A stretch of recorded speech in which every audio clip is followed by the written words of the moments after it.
food for the humble people of this country.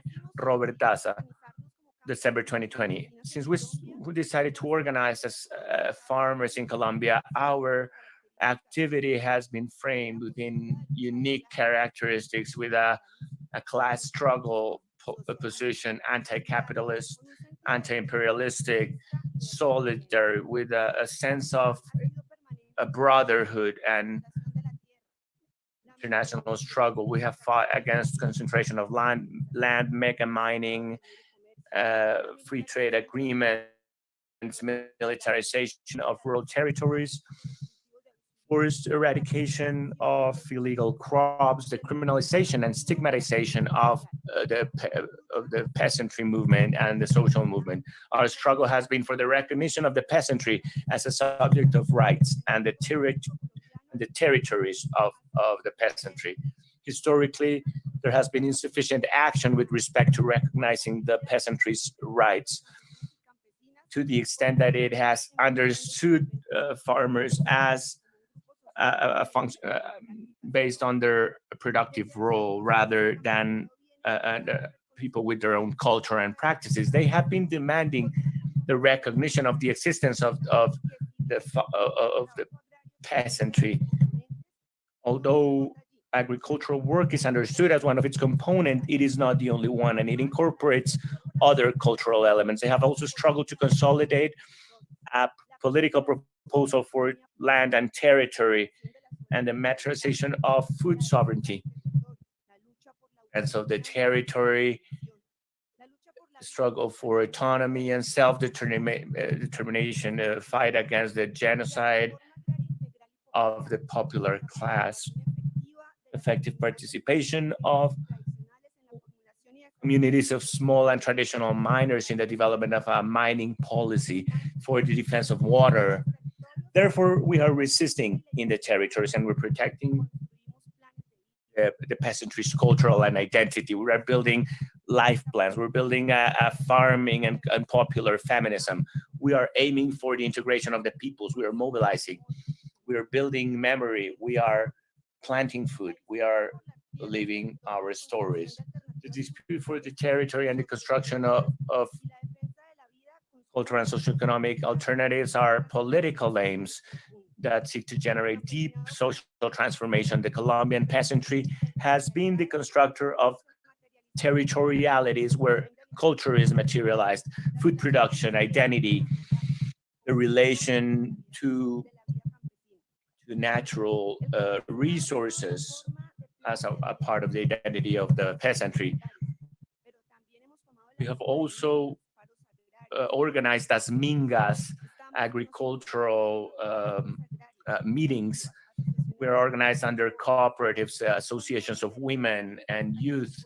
These are ways of living different than those imposed by the capital, by the landholders and cattle farmers in the country. And that is why we have become a military target and a target of genocide. But who have been the victims of this oppressive and genocidal state? The farmer leader, the chairman of the community council, the promoter of the opening of roads and construction of bridges, but also a woman leader that is a member of the women's process who is leading the fight against big mining, as well as the coordinator of the indigenous guard and the coordinator of the community council. All of them were participating and continue to participate in the different mobilizations of the farmers, of the peasantry.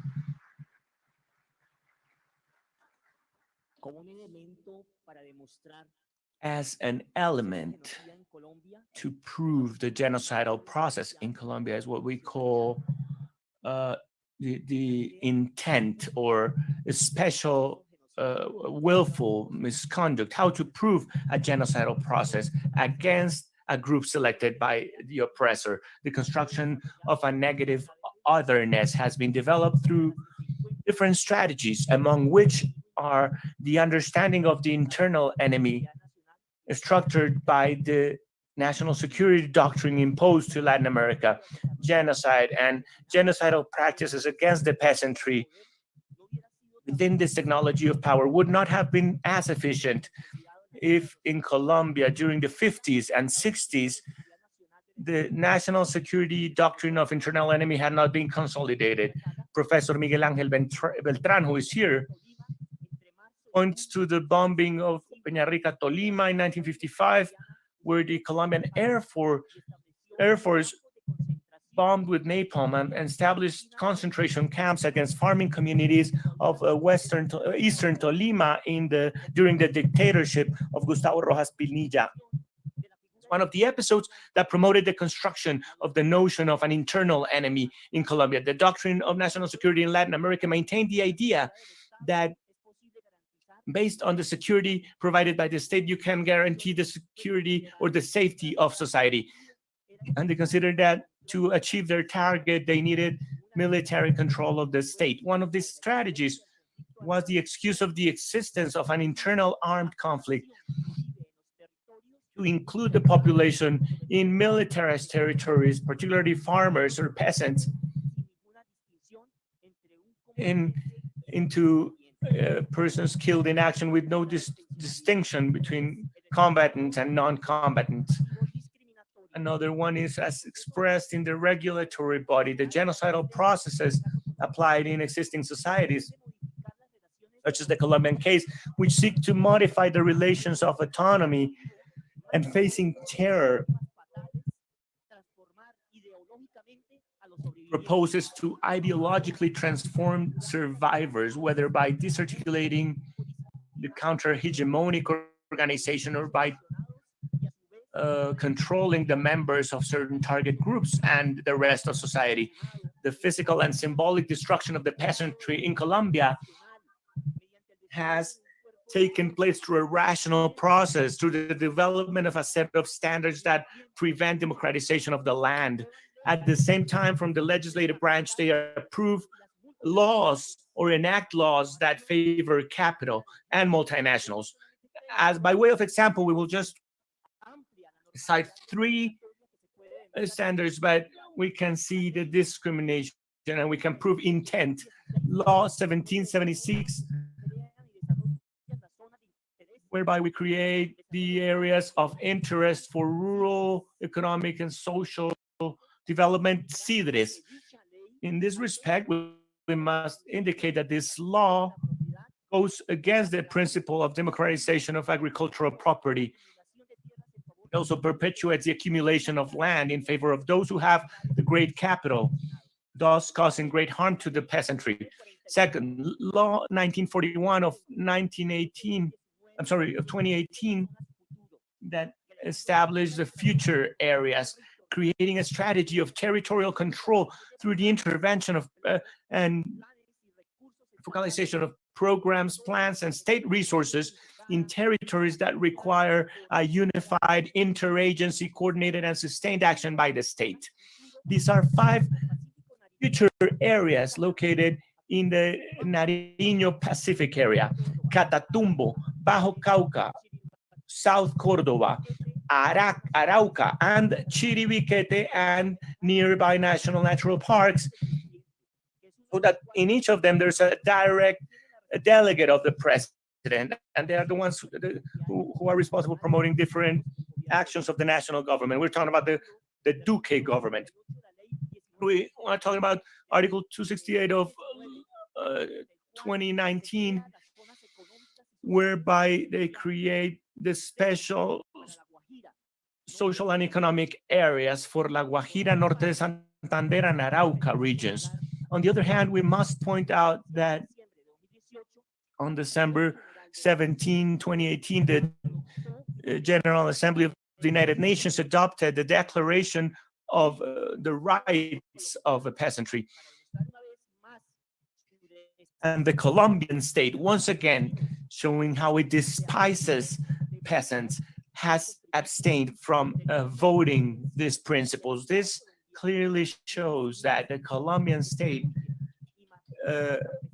wants to make invisible, to exclude the peasantry by denying its nature as a collective subject of rights. It is also a political statement that says that the state is the peasantry and showing that we are facing a genocidal state.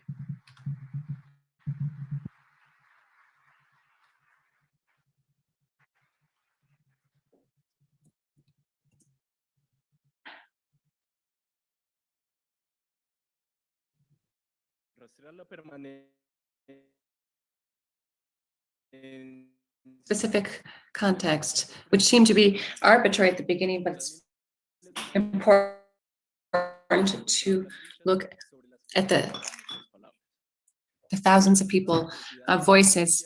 The narrative of the atrocity is woven into the peasants' movementry, reaching a critical point with the expedition of a law in 1971 for agrarian reform, which ensures there would be the paramilitary structure to promote control of the land and promoting the homogeneity.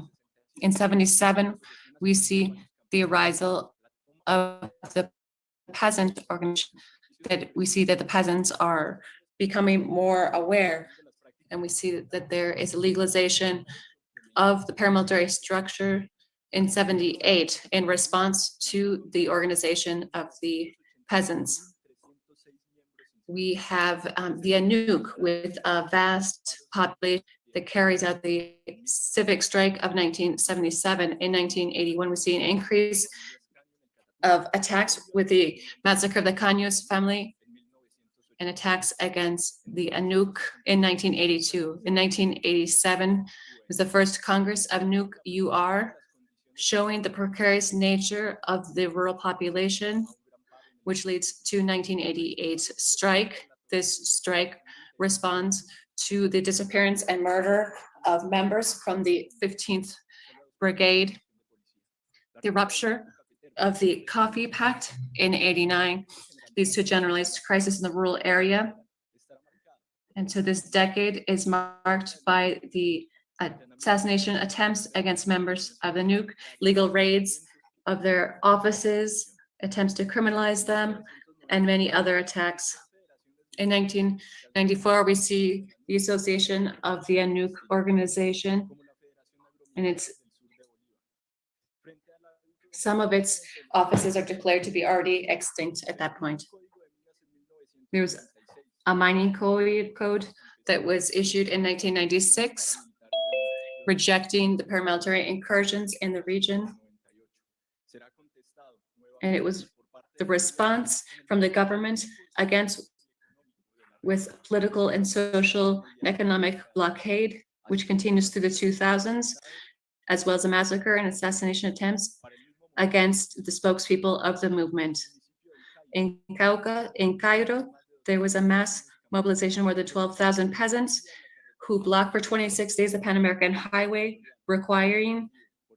demanding investment, and the response is violence from the paramilitary structure against the Cajabillo people in November of that year.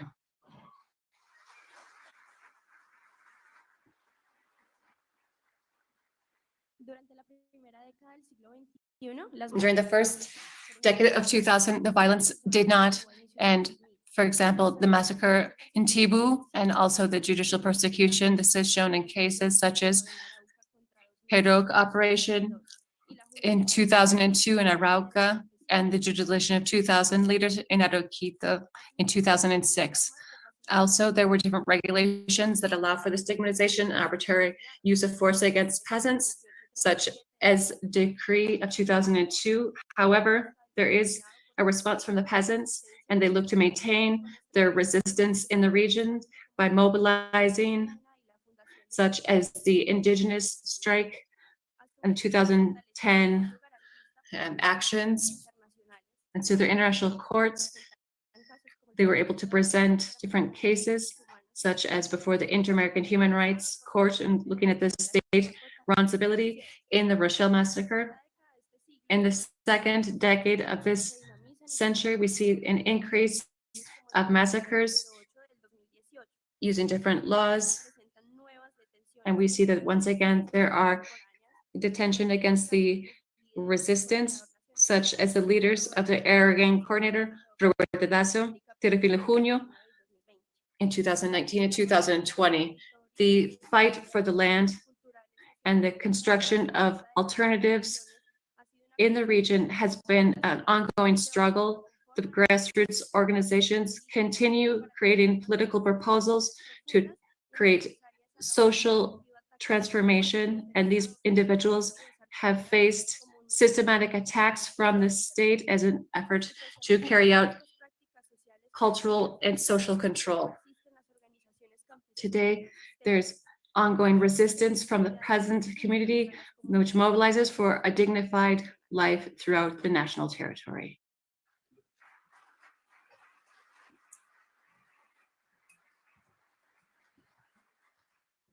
In the case of Carmen de Chucurí, the paramilitary structure, it would have been very difficult for the genocide to be carried out without the paramilitary structure. In Carmen de Chucurí, several of the peasants are with us today. This is a municipality in Santander, currently controlled by the paramilitary structure, the National Army, and the transnational and national companies. You can't even use the word compañero or colleague. There was a full application of the paramilitary control. It's been documented that human rights organizations and grassroots organizations that existed in the area at the end of the 80s and beginning of the 90s, what they call at that point violence. This was strong state repression for 30 years against peasant organizations, where ranchers and large-scale land organizations together with the army, which has headquarters just blocks from where we are today. They created paramilitary structures to displace and take over control of the land and remove the peasants, which had a class consciousness and was highly organized. So human rights organizations that were led by Father Javier Moreno, they were able to document that in the field, the genocidal process of the paramilitaries led to the destruction of autonomous networks led by grassroots organizations and community action councils. The ideological process carried out by Christian communities in San Vicente de Chucurí with the liberation theology led by Father Bernardo Medin. The Chucureña community was characterized by its historic struggle. In the 50s, due to the conservative pressure, it created campesino resistance in the guerrilla groups. And then in 64, in Progreso, workers, students, and peasants created the National Liberation Army. For years, the ideas of the power structure saw Chucurí as a symbol of grassroots resistance that needed to be destroyed. The death of Camilo Restrepo represented this persecution against the peasants, saying that they were all subversives and had to be physically or symbolically eliminated. In the 80s, Santander de Chucurí was characterized by marches, and the participation in the Northeast strike was essential because in 87, thousands of peasants marched to Bucaramanga. The paramilitary model gained force, and the state focused its efforts to annihilate the social movement in this area. Mass media was in charge of stigmatizing these processes. Groups such as El Tiempo and other news outlets, led by Andrés Pastrana and others, supported a narrative that backed genocide by stigmatizing and creating false information, working with Harold Bedoya of the paramilitary structure. One is the accusations in the mass media against Father Javier Geraldo, accused of being a guerrilla supporter. And so this was used to divert the focus from the true problems and positioning a narrative that they were all guerrillas. However, the people resisted the attacks, and those who resisted were accused of being collaborators of the insurgency, including Father Bernardo Medin. This continues to be the narrative, the dominant narrative in this region. In my case, I was a teacher in the San Luis Gonzaga. I taught philosophy and I was detained. I was arrested by the National Army because I talked about Garcia Marquez, another political prisoner, and many others. The National Army censured, and there was full control. The Intercongregational Commission of Justice and Peace, in several reports that were published between 1991 and 93, reports with names, dates, and places, about 300 people who were murdered by the paramilitaries and the National Army in San Carmen and San Vicente. I invite the judges, if it is possible, and the prosecutors to look to the left of the auditorium, to look at all the names. They have the names of the peasants. These chairs, there are 300 chairs with names, last names, first names. These are individuals who were killed during this genocidal process. 30% of San Vicente was displaced, and many live in exile today.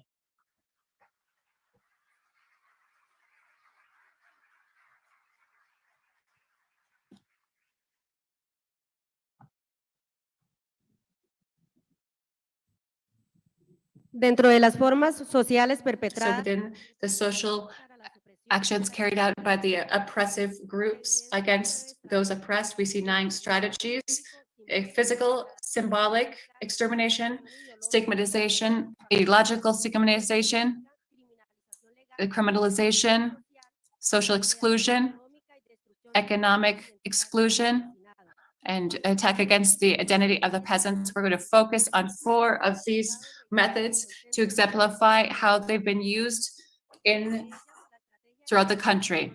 One is the legal criminalization, which involves the judiciary as a way to fracture the social structures in resistance. This exercise, it means criminal case against leaders and members of social political organizations without sufficient evidence, and these are attacks against rights using judicial setups and a lack of due process. This repressive action is called judicialization because the legal process that is carried out against a leader or member of a social organization. They must respond to the legal accusations, but also the stigmatization in the mass media. And this means that there's violent language against the leader as well as other kinds of violence. This almost always results in the acquittal of the social leader, but the violence that it's used against them breaks apart the social fabric of these communities and organizations. We do not see that there's a conviction of these leaders, but it looks to create fear within the population, to break apart the coordination between different entities and social organizations in the imposition of an economic model. These practices have been very frequent in the last years, criminalizing social protests, persecuting the opposition, and penalizing alternative thoughts and critical ideas that have been historically used or established by the communities. They were stigmatized and then captured, facing arbitrary arrest, accused of rebellion, terrorism, criminal conspiracy, and other crimes, using alleged testimonies from reinserted guerrilla members based on the intelligence reports from the military. These individuals live in the military brigades with support from the prosecutors, supported by oil companies. This happens in Arauca, Casanare, and Meta, where between November and 2002, more than 2,000 people have been arrested and imprisoned. There are more than 10,000 people who have faced different kinds of criminal charges. People are photographed, their IDs are scanned, and this information is then used in criminal processes. When people are pulled from their family structure and from their work and put into prison without having legal guarantees, in this allegedly constitutional state, we see that there is an inadequate administration of justice and that it could be considered kidnapping. They're using the country's laws, specifically those in relation to the criminal code, with citizen security, to have a warlike treatment of the social organizations. And the transnationals are paying for the judiciary to operate. There are agreements have been signed between these companies and the prosecutor's office. These institutions have been the ones who are in charge of carrying out the judicial process against social leaders. These agreements have been signed with the prosecutor's office and the police department, carrying out unconstitutional actions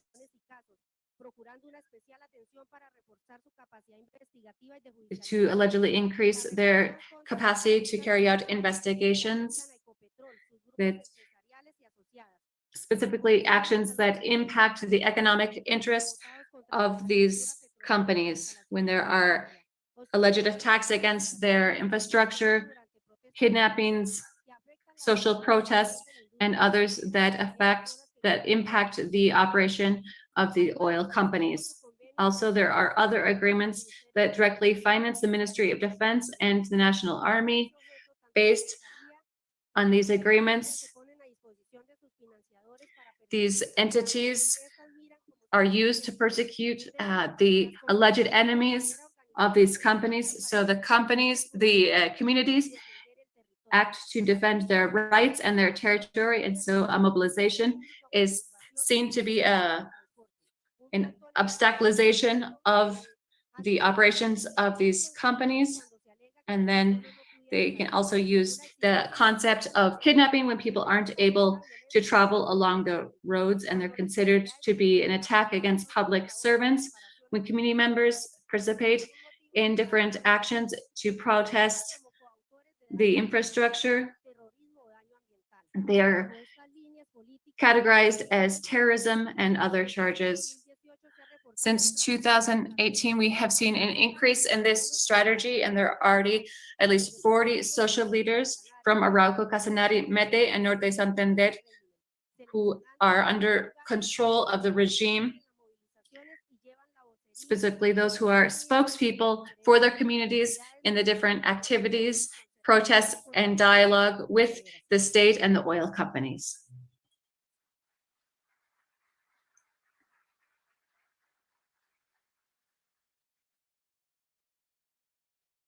Estrategias y prácticas genocidas empleadas. Genocidal practices used in Cauca. Historically, the territories where the National Agricultural Coordinator has acted in Cauca has had to live under different human rights violations against its members. Also, it has had to document the crimes against people who have looked for new lifestyles and that are outside of the models promoted by the government. Over the last years, there has been a normalization of these models throughout the country, seeing that there is a mass attack against the peasantry. The situation takes place mostly to control the territory of areas that are strategic for drug trafficking and legal and illegal mining. We see there are different organizational efforts in these areas that resist this situation. And so they promote the self-determination of their people, a consolidation of collective work, and the defense of their land. These are factors that counter the interests of people who look to control the land. The situation is alarming. The illegal groups are disputing with blood and fire. The territory becomes even more alarming, however, when we see that there's full abandonment from the state.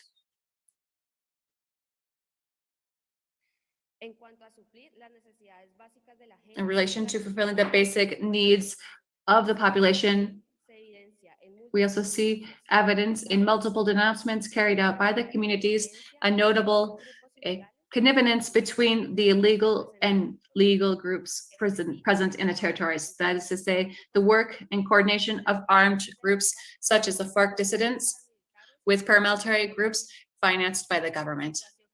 This is a situation that facilitates the implementation of genocide acts against CNA. It's a plan that includes accusations, persecution, threats, forced displacement, both individual and mass forced displacement, selective murders, and massacres. Genocidal actions that correspond to a physical extermination practice as well as a symbolic extermination. These are incidents that have been carried out systematically for many years and have increased as the work advances and is strengthened in the regions. There are more than 32 colleagues have been murdered in the horrible way in the last several years in Cauca, both in individual acts as well as in massacres. Also, there are more than 1,000 families that have been displaced from their homes. They have had their land and businesses taken away, and they've had to look for refuge outside of the municipalities because they fear for their lives and those of their families, because they are leaders, which means that they are targeted by this extermination campaign. These practices have achieved their aim. They have planted fear and terror in the territories. They've generated uncertainty and a lack of trust within the communities, as well as a hole within the families, impacting children and women. Also, there was destruction of the social fabric within the grassroots organizations because in many of the communities and rural communities, their efforts were destroyed. We see the destruction of projects to benefit the communities, such as the construction of roads, bridges, schools, community buildings, the voluntary substitution of illicit crops, as well as the creation and maintenance of social community structures. This had a major impact on the social development of the department, as well as the life plans of the peasants who live in these areas and continue to dream of a change in the model that has not evolved, allowed them to have a dignified life. Narciso Beleño, dirigente. Narciso Beleño, a peasant leader from Southern Bolívar. Biological attacks, confinement, the removal of food in the peasant area. This genocidal action has been carried out in the majority of the territories. In Sur de Bolívar, it was carried out in the following way. First, using fear and terror, there was a division of the communities within the small towns and rural areas. The people who live in the urban spaces that were controlled by the paramilitaries accused those in the rural areas of being guerrilla members, and those in the rural areas, we thought that everyone in the urban spaces were paramilitaries. They achieved their aim. They divided us for a long time during the hardest times. Second, between 1999 and 2003, there was a political social economic blockade carried out, which meant that there was restriction on food for the population in the rural areas. It was only allowed to have a specific and minimal amount of foods for just 2 or 3 days and one family.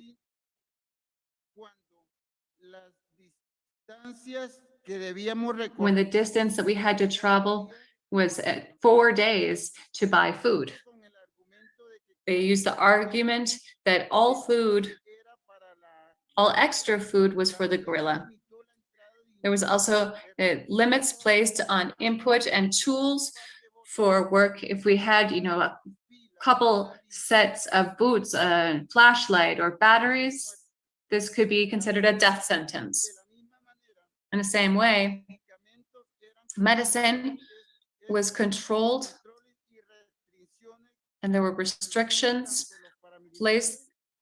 imposed by both the paramilitaries and the army. The blockade also impeded the mobilization of inhabitants, both from rural and urban populations, specifically leaders who were disappeared and murdered.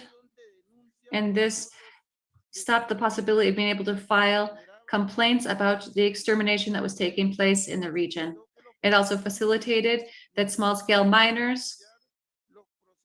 It meant that small-scale miners weren't able to carry out the formalization process to fulfill the different requirements to extract minerals,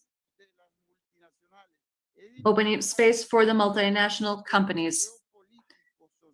This economic, social, and political blockade that was faced by Sur de Bolívar was promoted by the state through the connivance between the state forces and paramilitaries, as well as with civil authorities, human rights officials, mayors, and others who, through action and omission, were responsible for these incidents. Third, the impacts on the peasant economy, which was hurt in different ways, one of which was due to the paramilitary operations, or the Diamante operation, which were carried out between 1999 and 2001. These were operations that had bombings and fumigations that negatively impact food crops, polluted water sources, and had a negative impact on our domestic animals, as well as on the health, specifically of children and pregnant women. The babies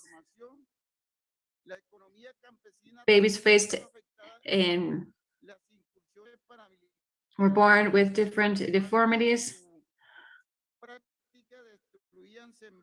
The practices include the destruction or stealing of crops and animals from the peasants or community organizations. Another practice carried out by the paramilitaries between 1995 and 2001, the paramilitaries burned almost 700 homes and 2 mayor's offices. In Baisito in San Pablo was burned 3 times, and 3 times it was rebuilt. Fifth, Sur de Bolívar has faced different strategies, different genocidal strategies, and we have illustrated just a few. We share it with the honorable judges of the Permanent Tribunal in 2003 and 2008 on Anglo Ashanti and the memories of resistance to defend our land. Thank you so much.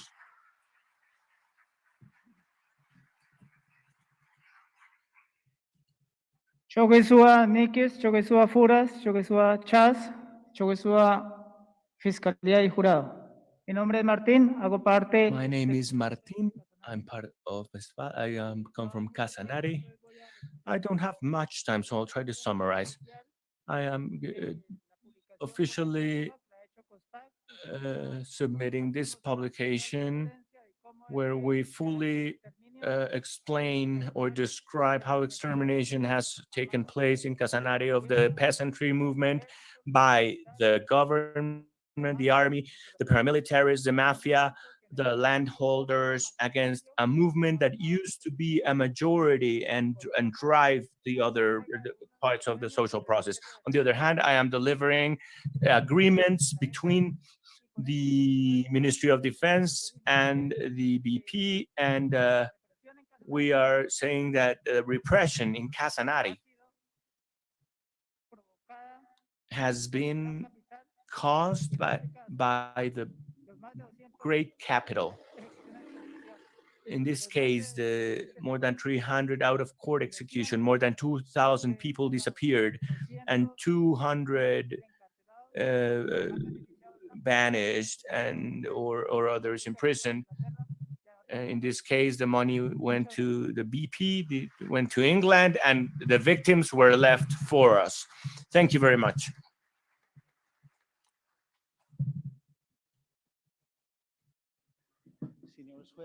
Del Tribunal. To judges, I wanted to talk to you as a guest of the economic background of the conflict. When we talk about an economic background, we're not only counting deaths in areas where there are economic projects. We're talking about a war that exists. Coexists with these economic projects. It's not a mere coincidence. And then we have different processes, as in the case of Cesar, can be displacement for development, which is a legal concept in Colombia and has been endorsed by the United Nations, in fact. And here it not only matches this legal displacement, but also a violence exerted by by law enforcement and by the paramilitary groups. But it should not surprise us, this relationship between the economic projects, paramilitaries, and the public forces and forces of the state is explicit.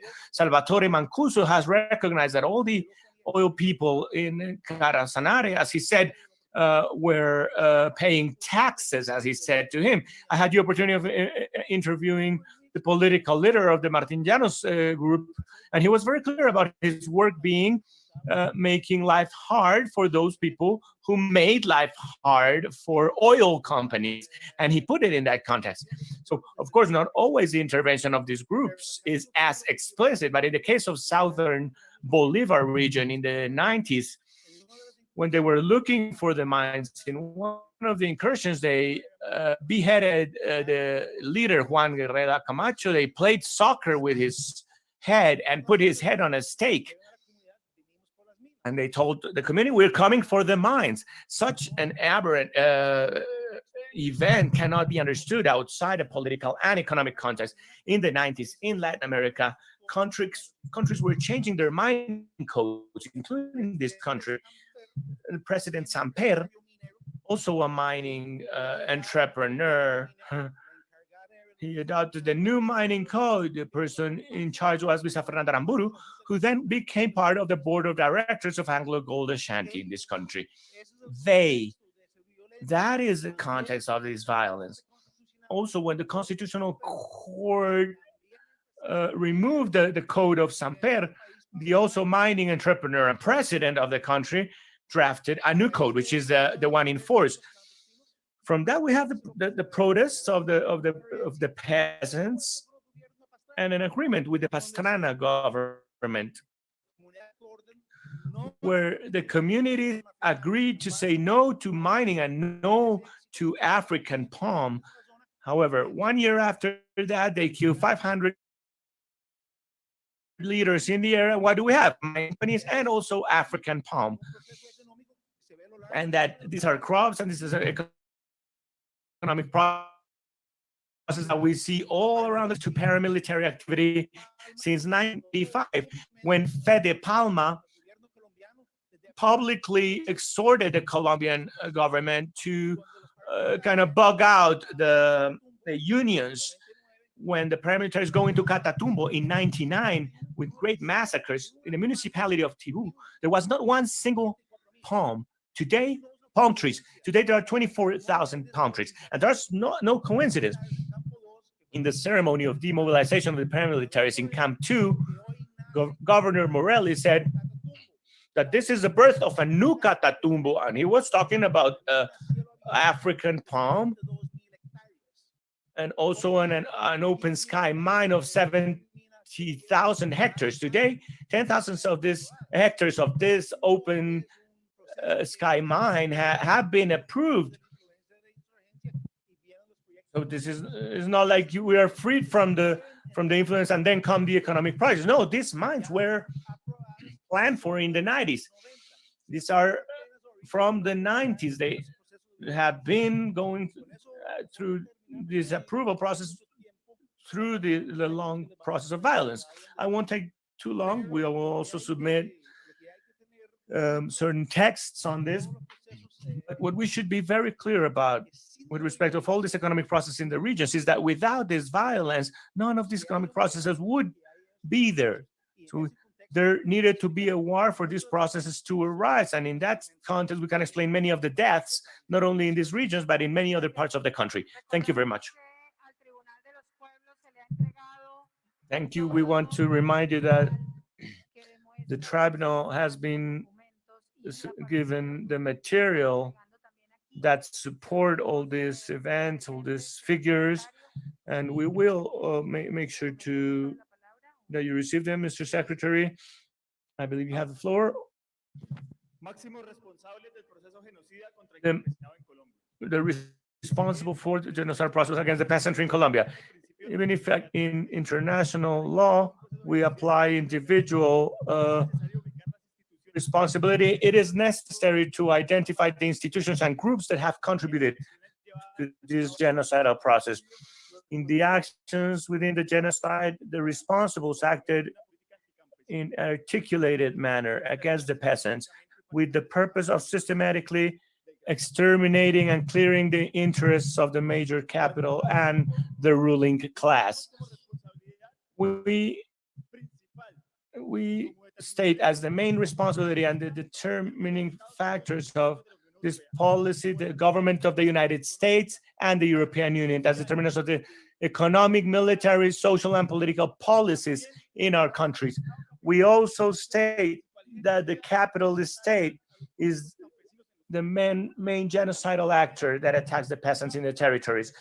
We're also identifying that the direct actions of the armed forces with the military, the Air Force, and the police have been determining factors in the action against the mobilizations and the peasant community.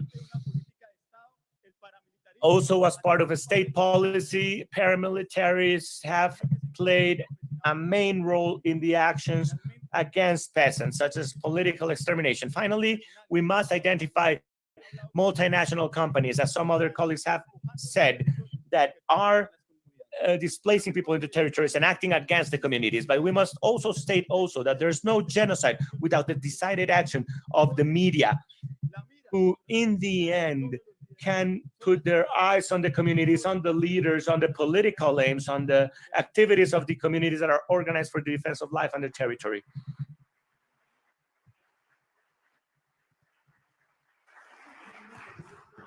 Bueno, me parece que con eso hemos terminado. I believe that with this, we have finished the block on the peasantry, which has been very rich discussion.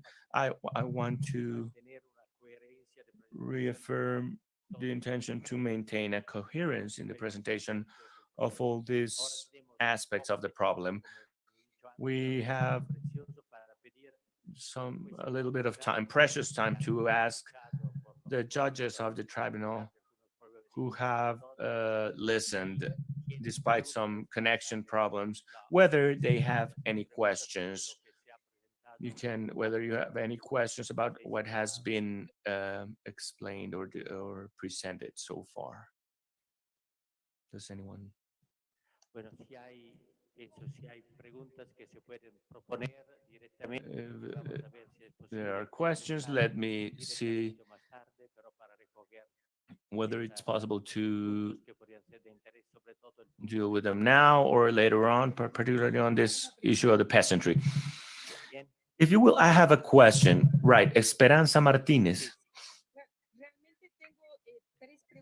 I actually have 3 questions, and I'm going to ask them very precisely, because I believe that what's most important is what we're listening from the people who have suffered this violence. It is clear that high levels of violence have been shown in the case of the peasantry that is called genocide today. The question is that it has a correlation with their nature as victims. We have seen in the three regions some displacement processes. And I wonder if we can discuss what has happened in these areas. I would also like if you could help me understand, apart from direct violence, there has been identified the use of legal institutional resources, and particularly the three laws that reveal a notion of national economic interest. The question is, what do the plaintiffs recommend as a change with respect to this national interest? How, after identifying the responsibility of the state and also of the media, how to build a paradigm shift for this process of national interest. And finally, something that could be quite obvious, I think it's quite concerning for the proposals of redress, is to establish the different responsibilities between or among the state, the companies, and what have been called determining countries. The idea is not to turn this into a process of re-victimizing communities and nature. Thank you. Would anyone want to answer this, or are there any other questions apart from the three questions that have just been posed by Esperanza Martinez? Daniel Feinstein, de Argentina. Daniel Feinstein. Right, more than questions. I'm not sure whether they can be answered right now, but perhaps some. I would like to ask them to expand. Organizations have submitted very rich documentation, and there are two topics that have been discussed today. And if they have not been included, it would be great if we could expand on them, because I believe they are very important. One was a presentation on exile, and this notion of thinking how exile could be articulated as a link of social practices, or what could be the way of articulating, or what kind of link would it entail, and after what type of actions. And on the other hand, about the presentation on the impact on the peasantry, there was something that I believe is quite innovative, the development of 9 intervention strategies. I believe some were already presented in the documentation, but I think these were 2 issues that were good to expand on in the documentation that you will be submitting to the judges. Thank you, Daniel. I believe with that we have 5 questions, some of them pretty complex. For the time being, I believe that it's enough. And if anyone would like to answer. Okay. About the question of exerting violence on nature. According to the accounts and to the reports, most of the genocidal events or violent acts committed by groups allied with the state under the policies of the different governments, nature has always been in the middle because it becomes a core of intervention. So whenever someone came into the territories, for instance, in particular cases like Catatumbo or Tolima, even in the center, west, eastern part of Colombia, Casanare, Arauca, once the groups came in, they displaced, they murdered, they broke the social and community fabric. And after that, then came the multinational communities to do the extraction of the natural resources. Therefore, nature was affected as a main element of the territory. So we have important cases, such as a coal extraction in Cerrejón. We have mining or intervention on territories, such as in northern Tolima, where the farming association that was present there has been exterminated, and they have been extracting gold for 10 years and destroying sources of water, foothills, and the different natural park areas in this region. So all the reports reveal that nature always becomes a target of interest for extraction. On the other hand, with respect to the legal remedies, what does the peasantry movement propose to face this? Throughout all our reports, we have highlighted the importance of recognizing the peasantry to be able to fight and to continue fighting both legally and legitimately, to be recognized and become subjects of rights. But we also propose the construction of territorialities. We want to construct agroalimentary peasant territories, a whole life living project for the peasantry. It is us who will decide why and what for the territory, and we will decide on our own autonomy over the territories. So these are some of the proposals that we're considering with respect of the violence and the regulatory packages that come from government side. Sobre la tercera pregunta, establecer las responsabilidades de los países europeos y Estados Unidos. About establishing the responsibilities of European countries and the United States. First, we must say that the responsibility of this genocide is of the capitalist state, but it could not be possible with the direct intervention, advice, and military participation and economic participation of countries like the United States. Let us remember that Colombia is a part of NATO, that it has recently received advice, and historically has received resources, intelligence, and support from the global north. And on the other hand, we must keep in mind that this genocide is against communities that oppose large projects in the territories, and that will benefit British companies, American companies, and Western European companies. In that sense, the inactivity or the non-action of the people who should be controlling these companies and their actions in the territories becomes a genocidal practice against communities and against territories also. Nos encontramos ahora con un problema pequeño de tiempo. We have some time issues. I think there's an opportunity to have our representative of the jury. Maybe she would like to address some of the questions. And with respect to Daniel Firestein's contribution of expanding the relationship of exile with peasantry. And we want to close with a question. Someone is translating or not? C'est bon? Peut y aller? I speak French. C'est bon en français? Mais oui. Non, Non. je ne veux parler français. En anglais? Excusez-moi. Bon, je vais essayer en anglais. C'est possible en anglais? Je vais essayer en anglais. Je vais essayer. Okay. Mais c'est une question un petit peu. It is a quite difficult question. That's why I prefer to speak in French, but I will try in English. Okay. Okay. J'avais une question à propos du foncier, puisqu'il a été plusieurs fois mentionné, et la Colombie est un pays colonisé, puisque avant vivait... Oh, sorry. I'm sorry. I'm sorry. Sorry. It's about question. Do you listen to me? It's okay? Yeah. Even with the mask, it's okay? Okay, It's good. okay. It's about the question of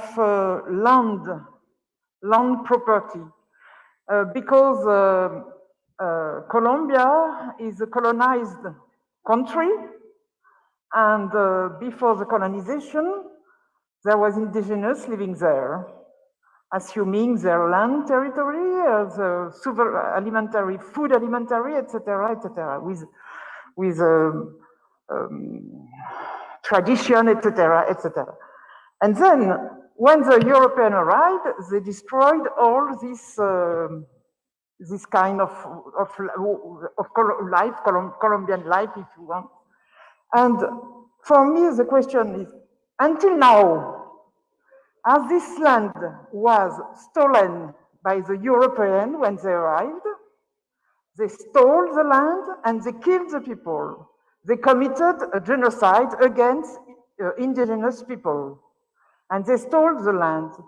And if we look at different law, national law and international law, what it is taken by stolen and crime does not belong to you. Do you understand? Okay. Therefore, I think we have to ask, juridically speaking, to whom belong the land. It's not only a question for Colombia, it's a question for all the colonized country, colonized during the period of enslavement and colonization. It means from 1492. Okay? Is it clear or not? More or less. Can I translate that first part? Alors, as we have a problem of time, it's up to you really to this. Por el hecho que tenemos tanto tiempo, que es un problema que es muy. We have an issue of time. This could be a very complex topic. Perhaps you want to find time later on. We are pretty narrow with time right now. Could you translate the question for everyone? Right. The question is, Colombia is a colonized country, and when the Europeans got here, they met indigenous peoples and they took the land by force and they exterminated, committed a crime of genocide under international law against these peoples. And what she asked in the question is that what you take by force does not belong to you. So she's asking a question about the issue of land of the indigenous, and it's not a question for only Colombia, but rather for everyone around the globe. It's a question for all the colonized country. Sí. During enslavement and colonialization. No, pienso que vamos a tener, por eso que como decía, es muy estructural de eso. Tenemos, pienso, en el segundo, tercer día. This is very structural. In the second or third day, we have a session specifically for that. I believe it's important to maintain this bridge between a fundamental question that has not come up in this analysis of the peasantry, but maybe can be more included in some of the points related to indigenous populations. So that I asked the prosecution to please take that into account, to bridge that.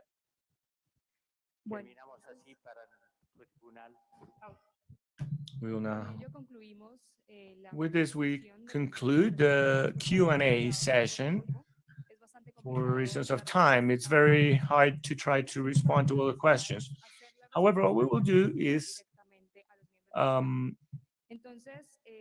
take the answer directly to the members of the jury. We will now take a break, 15-minute break that will start at 10:40 a.m. and we will return 5 to 11, 10:55.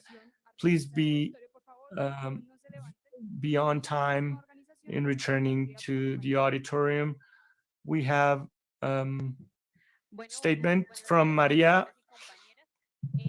Good morning, ladies and gentlemen. We have now divided the auditorium in 4 blocks. So the idea is that this first block, which are these first chairs here, plus the students and unions movements can go out on the left. People will give you your snack there. And on the right, you guys can come from the right, as well as our guys from the peasantry movement. You can also exit through the right door to take your snack. And the guys on the center, please wait for a while and then after they take their snack, we can go take ours.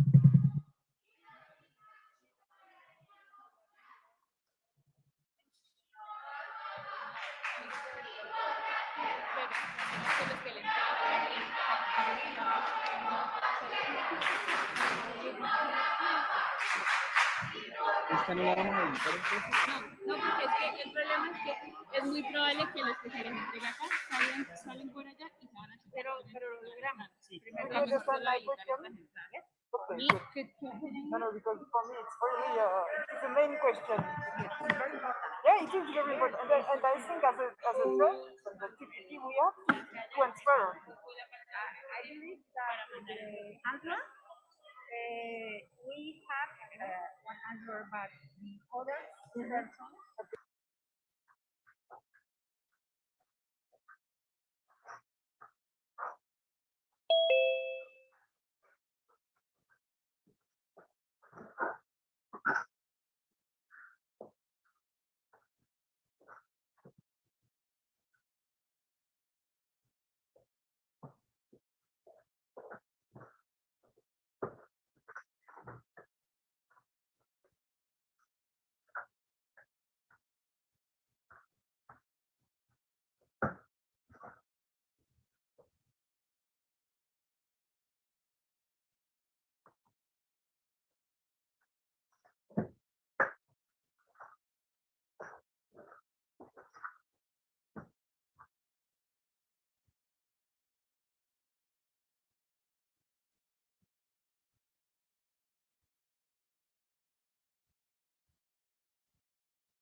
Hoy estamos aquí ofreciendo porque se siga esa lucha, porque se siga defendiendo el derecho al ser, porque se siga defendiendo la dignidad.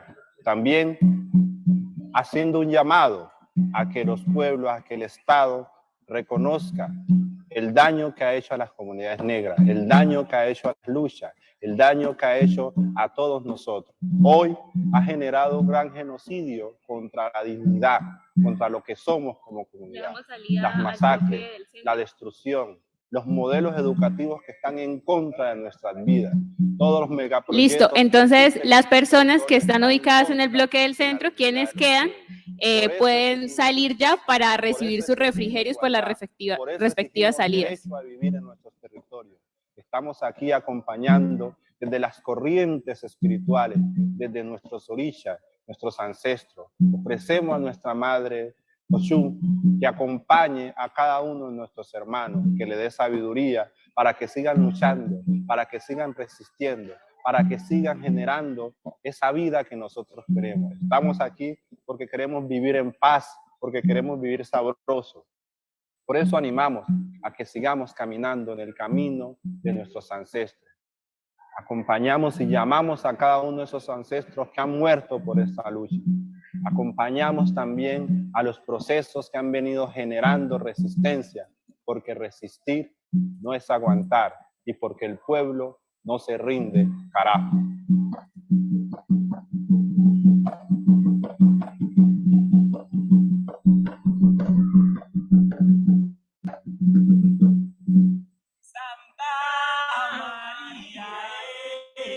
Ora pro nobis, Ave María, dice pro nobis. En esta oportunidad vengo a pedirle al Señor que nos dé la fortaleza en esta tierra de amor. Santa María, ora pro nobis, Ave María, dicen pro nobis, Santa María, dicen pro nobis, Ave María, ora pro nobis. Mi segunda petición, que para nuestros orillas, que bendiga a nosotros, al territorio que es vida. Santa María, ora pro nobis, y Ave María, dice pro nobis. No han dejado el legado que debemos reclamar. El territorio es la vida, por ella voy a luchar. Santa María, ora pro nobis, y Ave María, dice pro nobis. Santa María, ora pro nobis, y Ave María, dice pro nobis. El genocidio ha dejado dolor y melancolía, y nuestra madre llorando de noche y todos los días.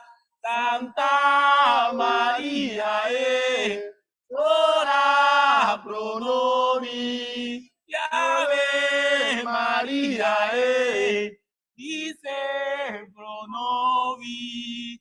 Santa María, ora pro nobis, y Ave María, dice pro nobis.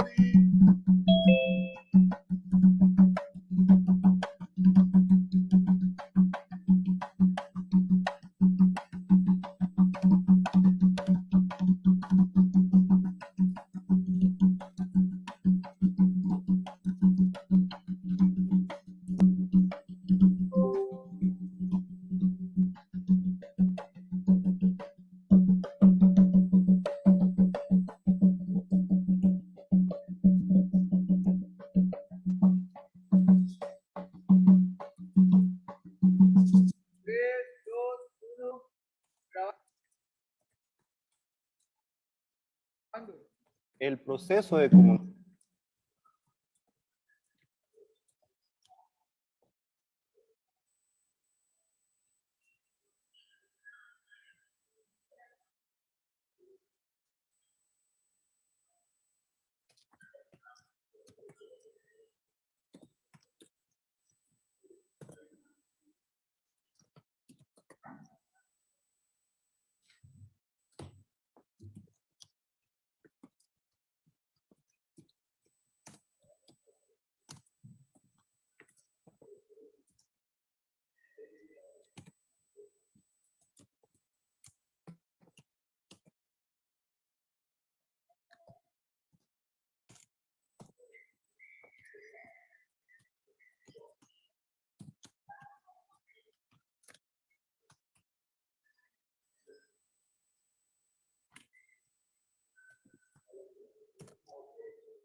para recordarles a los compañeros y compañeras que están en el auditorio que no se pueden consumir ni alimentos ni bebidas.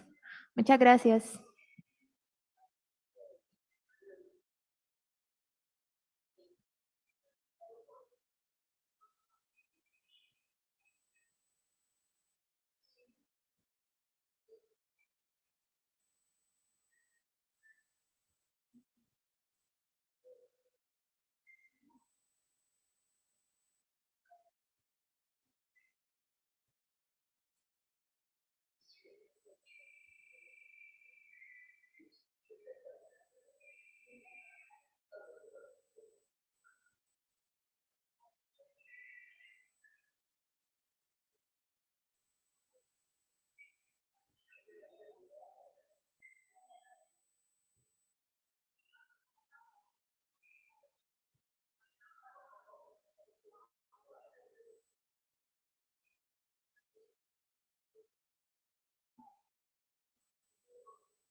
Hola.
En 3 minutos ponemos el audio del primer llamado que suena el lobby y monitor 2, yo ese es monitor 2, el lobby.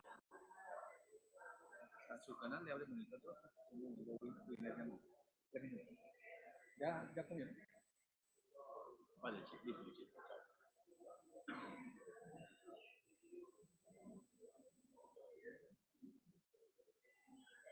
Chao.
Muchas gracias.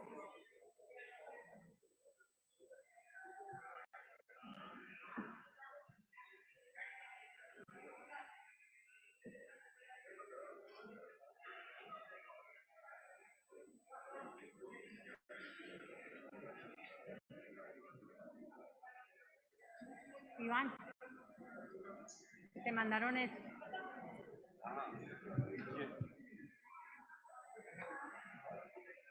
Chucho, primer llamado.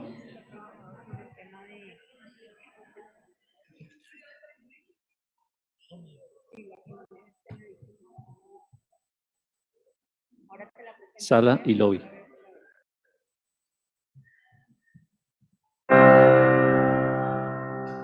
Señoras y señores, este es el primer llamado. Los invitamos a hacer su ingreso a la sala.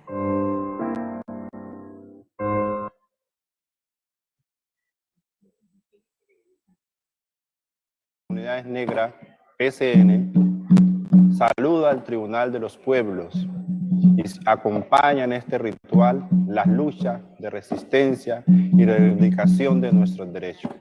Saluda a todos los pueblos, a las comunidades indígenas, saluda a los hermanos que han venido trabajando por defender la dignidad y la vida en nuestros territorios. Hoy estamos aquí ofreciendo porque se siga esa lucha, porque se siga defendiendo el derecho al ser, porque se siga defendiendo la dignidad.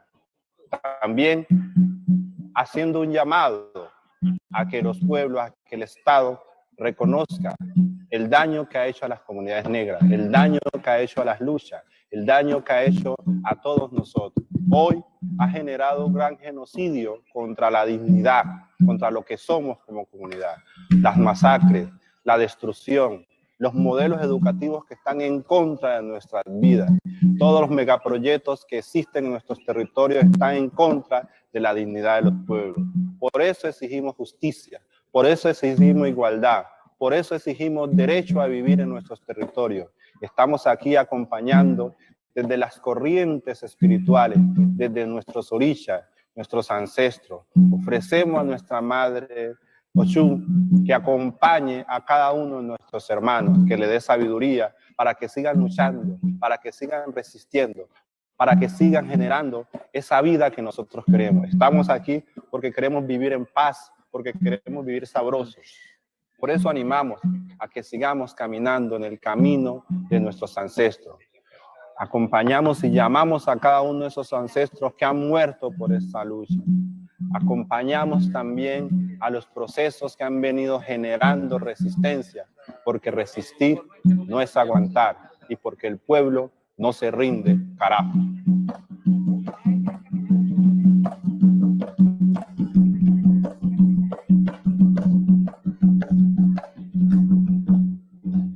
Santa María, Hola, hola.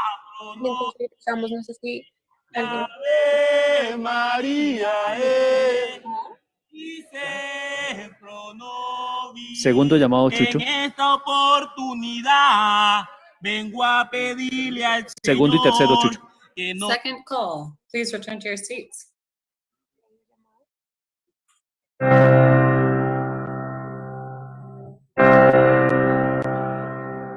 Señoras y señores, este es el segundo llamado. Los invitamos a ingresar a la sala y a Ladies and ubicar. gentlemen, this is the second call. Please return to the auditorium and take your seats.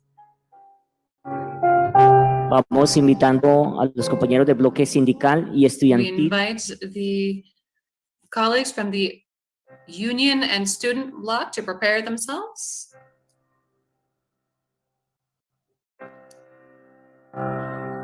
Señoras y señores, último y tercer llamado. El evento. Ladies and gentlemen, this is the third call. Please return to your seats. The event is about to begin.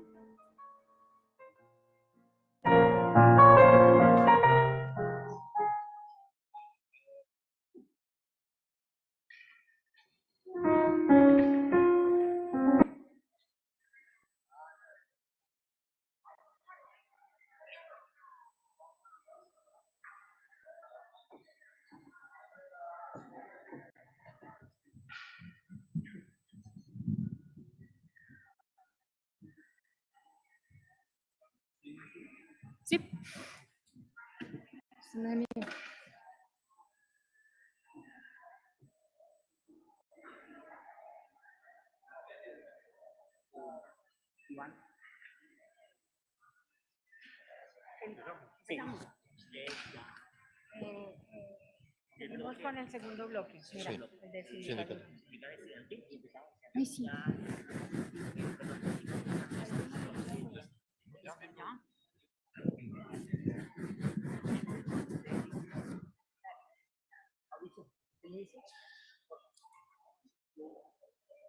Llamamos al movimiento sindical a presentar su We testimonio. call the trade union movement to present its testimony in this trial. We'll be presenting the case of Sin el Trainan, the report from the Central Workers Confederation, and on the genocide against the USO Trade Union Federation. We call to begin the presentation of these reports to the tribunals, Permanent People's Tribunal, and to its jurors. Very warm greetings from the trade union movement, Sin el Trainan, who today, given this difficult situation, we are here to share the context in relation to state policies and what we have called a genocidal state. We send warm greetings to the working group of the Permanent People's Tribunal, to the judges, jurors, and prosecutors, and everyone who is a part of the search for truth and justice. So to begin, Sin el Trainan is created as an organizational tool for the workers who look for search for truth to achieve justice, and like many other organizations and workers in Colombia, we have been victim to genocidal practices. And so due to our efforts to organize the food and beverage sector, what we have done is to organize ourselves broadly, to have broad capacities in a correlation of forces to transform the conditions in our country. And so for that reason, we have carried out a strategy not only for the workers, the organized workers who were previously organized in other unions. And from that point, we decided to continue our fight to bring together workers and to create structural changes in our country. And so for that reason, we have carried out the organization of these groups and a strategic focus, increasing the organization of the workers. And that is where we found the initial challenges, where the Colombian state, together with transnational cooperations, have looked to challenge the legal creation of trade unions. So we're located in these regions in the northeast, southeast, and the north coast, and the southeast. And so we have workers from the food sector.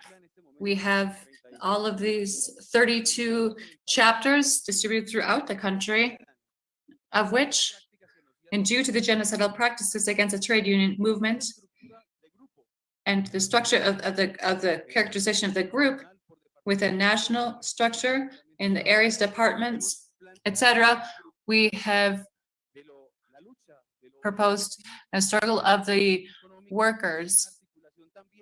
And this is the coordination structure from the ideological structure, the creation of schools, training schools, cosmovision of the trade union, and a culture, and also political practices, which are not just focused on economics, but also other political strategies, such as addressing the economic development model,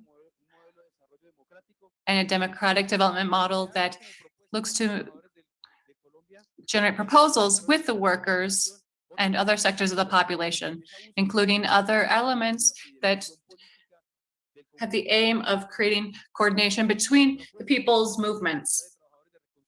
And so the objectives of our union movement looked to create a space where we can carry out multiple activities. We look to create truth, justice, a different country, a different structure that creates more democracy for all sectors of the population. And so we're trying to do this through the different structures, once again, not just for the workers, but for the Colombian people in general. And so this is our comprehensive policy that looks to advance the situation of the workers, not just specifically, again, the workers, but society in general. So these are strategic focuses. You're fighting for nature, a different development model, and also the creation of democratic statutes for work, where there's a different scheme in relation to work and workers' rights. We also work for human rights. And as we mentioned, we created different human rights committees as essential part of our demands, because we're not just focused on workers' rights, but the population's rights. But we have also, our proposals include campaigns that involve denouncements, not just individual and collective rights, but also to build truth and justice in these different claims we have announced, as we have been participating in other sessions of the Permanent People's Tribunal against transnational companies that are present in Colombia, and because we have been victims of the murder of leaders that are present in the trade union movement. And so through our denouncements, we have been able to generate collective processes to not just carry out denouncements, but also the creation of political and social projects and economic practices. And due to these efforts, the genocidal state has sought to exterminate, by closing down chapters, persecution, assassination of leaders, members, mass firing of our membership, stating that the unions are negative to financial well-being of the companies, etc. So they've worked to remove our chapters. We have some that are not present here on this slide. For example, the sugarcane workers. We currently have 32 chapters, as I mentioned before. The national corporations and the state, what are they trying to do? They're trying to remove the legitimacy of our organization, carry out the criminalization of our movement. And so changing the concept of a workers' struggle to a criminal process. For example, when we were organizing with Coca-Cola workers or sugarcane workers, the threats are a common part of this genocidal practice, which isolates the workers and pushes them into independent or divided sectors. And it turns this sector where it confronts men and women and workers, which is against the well-being of our people and our workers. And then we have the practice of wiretapping. That's been a very common practice, which means that there's an legal investigation of our union organization, and our members are then accused of terrorism. We also have judicial setups, which are carried out together with the companies themselves.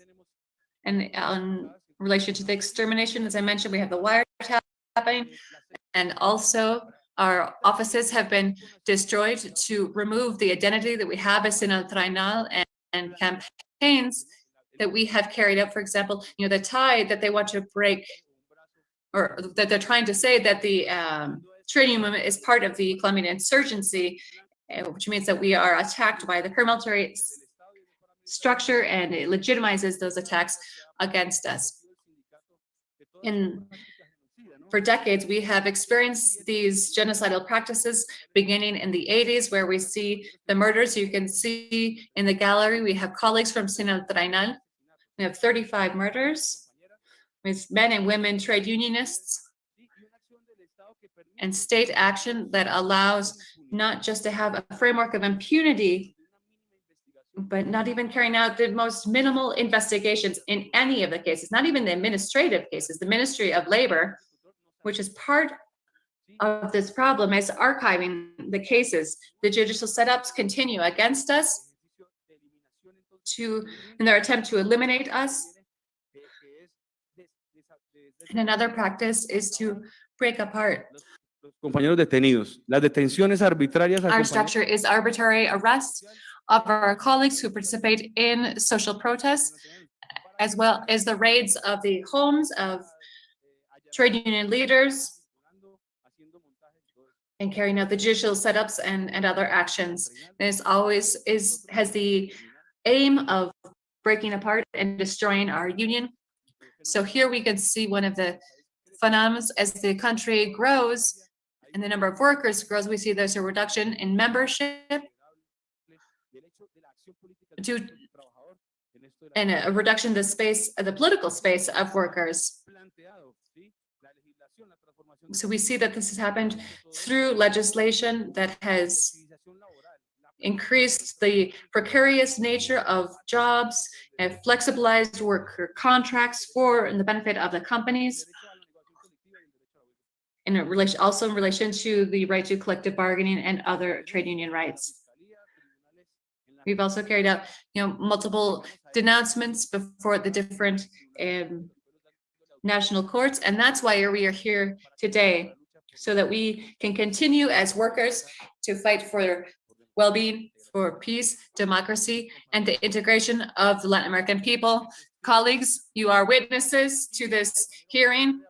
Javier Correa is here with us, but due to the time, we won't have time to go into more details. Thank you so much.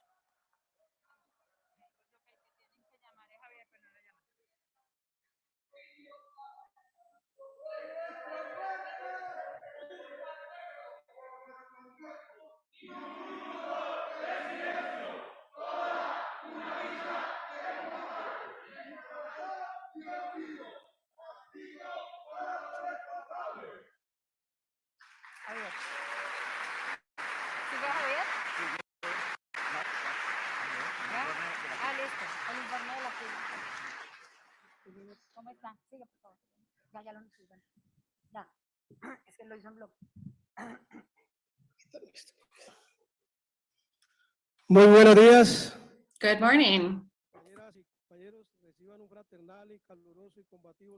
Please, warm welcome to all of you with the CUT, the Workers' Federation. I'm the director of the Department of Human Rights. Warm greetings to the People's Tribunal. Ms. Prosecutor, we are going to provide a report that we have written over the last 2 years, and we have also provided before the Truth Commission. This has 280 pages where we have established the timeline, the situation of violence against the trade union movement that's been carried out by the government, the paramilitaries, the companies, and the military, and the insurgency itself, as well as drug trafficking. It's very complicated to explain in this short amount of time, in just 10 minutes, this huge investigation where we have the narration of murders, how people were murdered, what was the modus operandi of the different entities against the trade union movement.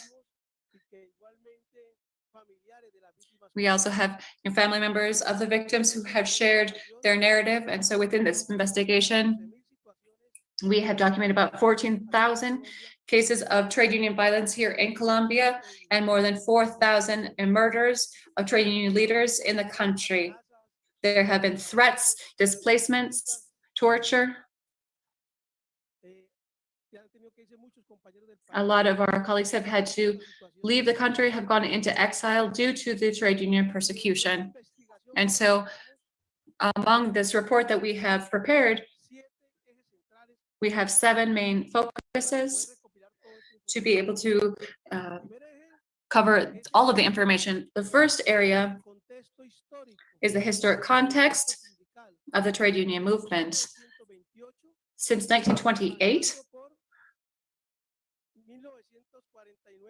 going through 1948 with the death of Gaitán, and going up to the Santa Barbara massacre in 73, where 10 workers and a girl were killed, going through the National Civic Strike, and obviously reaching the creation of the CUT on March 4th, going up through March 4th, 2020. This is the context of this report, and we have written it in large part to reflect all this history. The second section we've established within the context. The second part has to do with the characteristics, the patterns and periods of the trade union violence in Colombia. What are the patterns of violence, and why are trade union leaders persecuted? And so in that sense, why are they murdered, and who are the responsible parties in these murders? And so we have a compilation of all of that information. I'm not going to go into detail due to a lack of time. The third element is an explanation of the violence against the CUT specifically, which has a very close connection to the issue of lands. Trade union leaders are not just trade union leaders. They are social and political leaders who are tied to many other activities carried out by the training leaders. And that's why they're persecuted, because they are opposing first to mining extraction, which has a negative impact on the Colombian people day by day, because they are opposing the restriction of labor guarantees. We are fighting for collective bargaining, workers' rights. The number of laws that have been established by the government to reduce or to limit workers' rights, we continue to oppose. And this is something that continues to happen today, because among this entire situation, we've just recently had a meeting with the Truth Commission. We gave this report to the Truth Commission as well, and we found that in this situation, the modus operandi that we experienced as workers with the murder and persecution, today, currently, we're experiencing the same thing. There are no guarantees here. We have a narco state, and we just say this openly without being afraid, because the investigation that we carried out and the testimonies we reflected, they show that this is the reality of this country. We don't have social, political, or economic guarantees in Colombia. This is clear in the report that we have produced, and also because we have collected other informations that we will provide to the Special Jurisdiction for Peace, which establishes different narratives and investigations that we have carried out through this entire process to show the Colombian people and the entire world the reality of this country that has to do with the political genocide that we have experienced as a trade union movement. The fourth element that we have here is the impact of anti-trade union violence that has been carried out through the persecution of our movement. It's a very serious situation. The impact has been massive. Many organizations have disappeared. Collective bargaining agreements have been erased. Many trade union leaders have been wiped out. And training of new leadership is something that is not something that happens overnight. This is a school. This is a process. And this is a very complex, where we see that due to the stigmatization and the fear, this has a negative impact on the defense of trade union rights. This is a very, very serious impact due to the persecution that's being carried out in Colombia. And the other way is how we have confronted the situation. How, as a trade union, have we confronted this situation, the murder and all the other violence? We have had in this context, over the time of the creation of the CUT in 1986 and to date, many organizations have disappeared due to the fear. They were afraid of being murdered and they have stayed in silence. Others have left the country. Others have to face very, very painful situations. I myself have lived the experience and the violence against the trade union movement. As a trade union leader for more than 36 years, I had 2 assassination attempts against my life, 2 assassination attempts, and until 2002, I was injured and I continue to be persecuted, but I'm here. I'm here today denouncing nationally and internationally this government's policies because this is systematic policy using the concept of the internal enemy to wipe out all opposition. And so this opposition looks to wipe out the trade union movement through murder, through persecution, but you can't justify that to date. In this government, they have more than 70 massacres. The UN has registered more than 70 massacres, 298 murders. And how is that possible? How the same modus operandi? And so I reiterate, the businesses, the government, the paramilitaries, the insurgency, the military, and drug trafficking are carrying out this violence, and it is in impunity. 92% of the crimes are in impunity. Of the 4,000 trade union leaders, a colleague assassinated in 1992, and nothing has happened. The president of the CUT in Arauca, who was also murdered in 1990, and nothing, absolutely nothing has happened. And all of the investigations, nothing is happening. And so that's why we have this history of regions and trade union organizations, the violence that has been carried out. This is evidence. This is evidence, and we will hand it over to the prosecutor and the Permanent People's Tribunal to show the ongoing persecution that we have faced in this process. And so that's why we're currently demanding guarantees and support from the international community so that this violence and persecution against the trade union movement stops now. And another element is the damage that we have faced due to the comprehensive reparation proposal that we have made.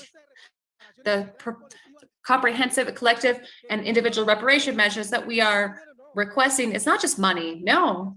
This is a series of proposals that demand for structural reforms in political, social, and economic and labor areas. This is a proposal also of morals and needs to be disseminated so that they don't continue to stigmatize the trade union movement. And this is a proposal that we have made. And so this document of more than 200 pages, it shows the research that we've carried out over the last 2 years, and we have given it to the Truth Commission. It has a broad biography, and it has all of the documentation and all of the information that we have collected so that you can have access to this information so that there is a conviction based on all of the evidence of the conviction of the Colombian government. And today, the government of Mr. Duque, I'm not going to continue because my 10 minutes have finished, but I will provide this information to the prosecutor and the Permanent People's Tribunals. Thank you so much.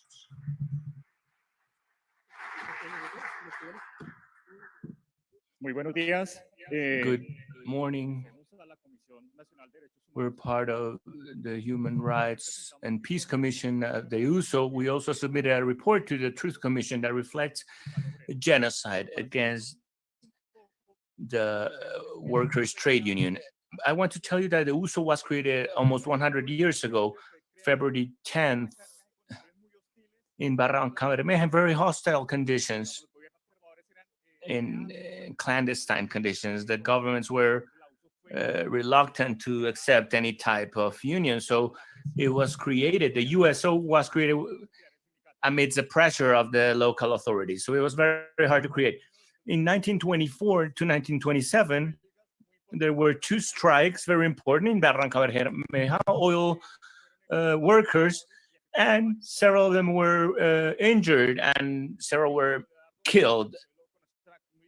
Raúl Maecha, you know him, in Magdalena Medio region, led these protests and was condemned, was ostracized. And we're talking 100 years ago. This was a practice 100 years ago. And so he was sort of banished and ostracized from Barranca Bermeja. He was not allowed in, and he could not help organize the oil workers. So this, I think, is one of the most important trade unions in the country. It's been there for over almost 100 years. And the USO, its protests are strictly labor related. So the USO has tried to ask for a change of government, social transformation, and has thus become a military target, a legitimate military. That's what the military forces refer to it as. And I wanted to tell you that the USO was an entity that gave rise to Ecopetrol in 1951. It was thanks to the USO. It has always sought the nationalization of natural resources, and that is why Ecopetrol was created after a lot of strikes and demonstrations. And in 1954, Ecopetrol was created, and the USO becomes a sort of a military target. So then arrives the notion of the internal enemy. This is a counter-guerrilla manual. And it's as we said, it's talking about trade unions, workers, centrals, teachers unions, and universities, and that include, of course, the workers central. And then we see the creation of military intelligence. There's a military 07 intelligence network that murdered close to 100 political and social leaders, among them some of the leaders of the USO. And so we see the USO becoming what they call a legitimate military target. In Barranca Bermeja, it was very important. It was leading strikes against utility companies. So it became a very clear target of the military. The military intelligence network was a combination between the Nueva Granada battalion, the Navy, the National Navy, and the police. And they were killing union and political leaders in Magdalena Medio region. After these attacks against the USO from the state side, this state terrorism, then come the paramilitaries. What the armed forces did was they opened up the path for the paramilitary, and then the USO suffers a second wave of killings, this time by the military. And in fact, they were saying that the USO was a political branch of the insurgents, and that they had to be killed. And some of the USO members were accused of being allegedly members of the guerrillas. And to give you an example, between 1985 and 1995, we see 50% of the killings against the USO. We're talking a large figure, 125 killings in total, but in this period, we have seen already the 50% of the killings. So we're talking about a policy of extermination against the Union. And we're clear about certain decisions that participate in these killings, of course, with the Navy and the intelligence network of Barranca Bermeja. Here we have some of the flyers or pamphlets that arrived to the USO office. Here we have the AUSAC paramilitary group that said that Barranca Bermeja had to be taken, had to be raided, because it was sort of a red city. And they wanted to take control of the city. And they said that it was supposedly a city that had very strong political and social movements and a strong guerrilla presence. And among them, the USO was a very clear target. So we have the massacre of May 1998, where 7 people were killed and some others were disappeared.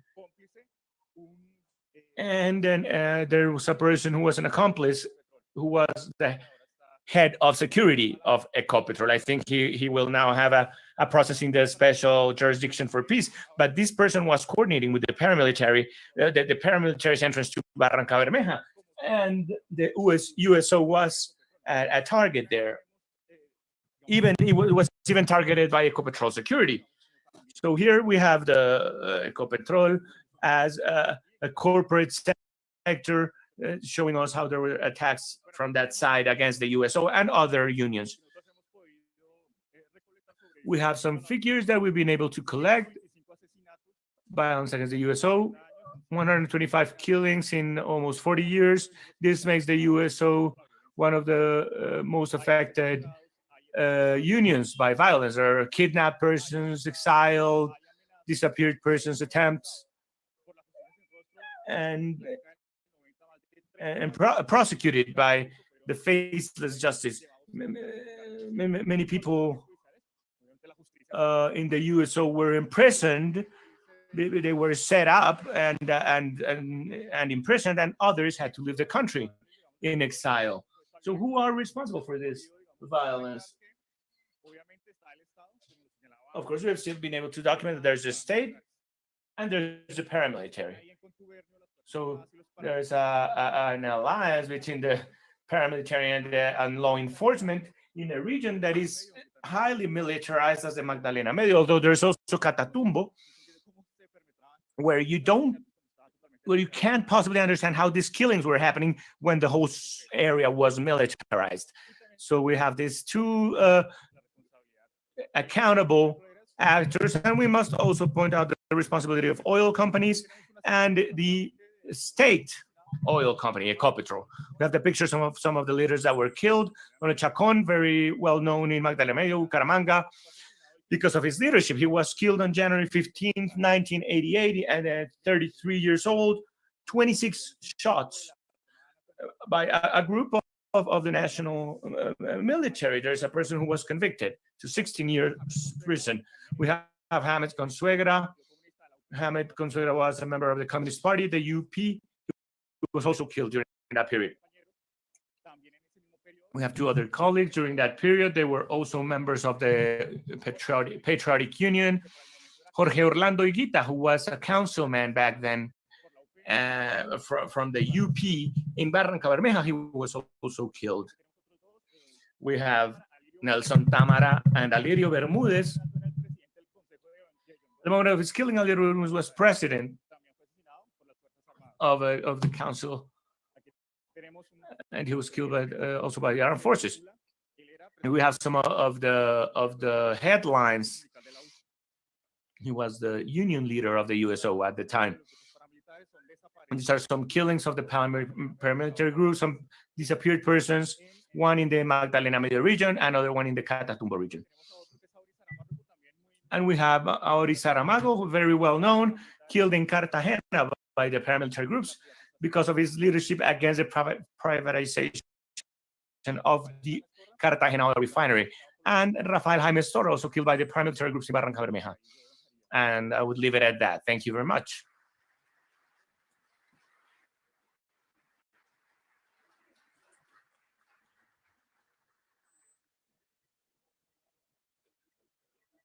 Continuamos con We now proceed with the student block. We now call the Association of the UIS and the report on genocide against the student movement prepared by the student movement of Santander and human rights organizations.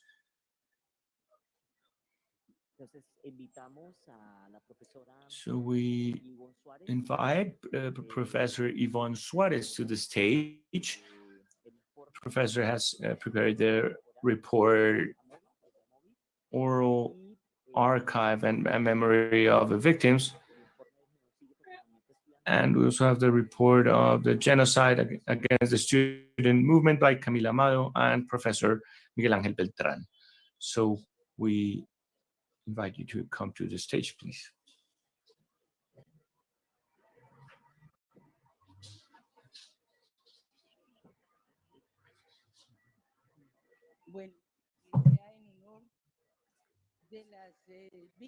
Well, honoring the victims of the UIS accompanying here accompanying us here in honor of our dear Chucho Peña. I can see you. You're here with me. I've learned to love you all and to feel you, and I've been quite impacted today and in seeing you all here. A very special greeting to the prosecutors and the commissioners.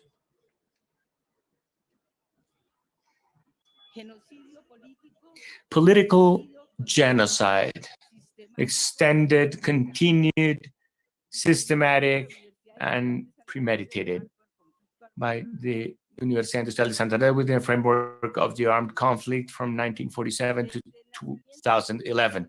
From the birth of the Industrial University of Santander, UIS, in 1947, the movement, first, which was student movement, and little by little added professors and workers, has varied according to the different contexts of time, region, and place. Following the process of victimization in the UIS is complex, as what happens in Santander and the university is always related to the political processes within the country and outside the country. And also because it's important to understand that it's not possible to imagine the university and its perspective on society as two entities looking at each other in the mirror, but rather as an indilutable entity where each face is a mirror of the other face. This account of the victimization of the UIS is just a part of the general account of the armed and socio-political conflict in Colombia and the impacts suffered by society within a context that has gone through painful milestones, among which we can mention a Cold War, the Gaitan genocide, the creation of the OAS and the CIS, the military tradition of the army, the illegal nature of the Communist Party, narrow democracy supported by Frente Nacional, the defense doctrines and national defense transformed into state policy that led to a civic, military, constitutional dictatorship supported by terror and death, the incorporation of civilians in the anti-subversive struggle against the internal enemy, the implementation of counterinsurgency manuals, civic and military action that militarized institutions, the increase of paramilitary groups made institutional, and the arising of the new paramilitarism. The first expressions of the student movement took place within the framework of the heritage of the struggles for democracy and college autonomy in 1909, and after the first organizational proposals of the incipient political organization. Thus, AUDESA, the students' organization of the UIS, was born, going from pageants and ambassadors to a concern over academic issues and looking at its surroundings and worrying about fair struggles and a dignified life. As this change took place, the elite sectors in power, determined by the repressive policies of the state dictated by the United States, started to design new ways of repression to remain in power and applied them on the university as they had applied them to the rest of society. The response to the student movement was to go forward towards radicalization and becoming defensive and accusing people of attacking power. This process of radicalization led students to become linked to sectors such as the ELN guerrilla group. After that, the stigmatization of the student movement as guerrilla members was always behind the repression. All the members of the UIS community were identified as internal enemies and that the state needed to repress, as was the case with other members, and who were not even in the college and sometimes didn't even know how to read or write. The students represented the opposition together with farmers, workers, indigenous peoples, black populations, mulatto populations, all of them internal enemies, stigmatized as subversive and dangerous for the project of country that had been imposed from power. Union or political organizations, the students were a hazard for the balance of the state and the sectors in power that were justifying genocide through torture, murder, and disappearance, as well as any other types of human rights violations. As it happened for the whole of Colombian society, the repression of the public forces, the army, the police, the DAS, the SIGIN, CIADES, and the different entities working as a functional apparatus of the power of the oligarchy in power, we went to the alliance of these state entities with paramilitaries in the fight of the people against the people. The links of the paramilitaries with public forces was the top of this, the peak of this terror. So terror and death became ingrained in society and also in the university. The capture of the state by paramilitary groups led to the capture of the university by the paramilitaries, and this responded to a policy of extermination of the opposition and of college students who had participated in the social movement. The result was 57 lethal victims. We are in the process of identifying and documenting victim number 58. And it would seem that the list can continue to grow larger. So we have 57 lethal victims, 47 murders, 16 forced disappearances, and countless human rights violations, 437 criminal actions identified against an individual victim or groups of victims, perpetrated to destroy the cooperation networks and the social political identity of communities, and in the case of the UIS university community, and particularly within it, any person who did any kind of opposition. The university community suffered a dirty war and human rights violations by the state and by the paramilitary.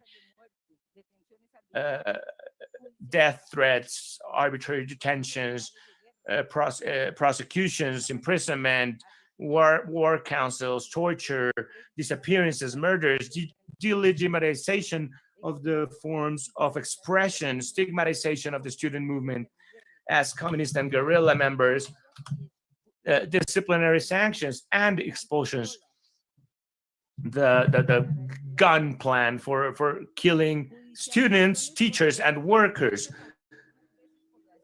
prosecutions after reports made by the university directives themselves, internal and external displacement,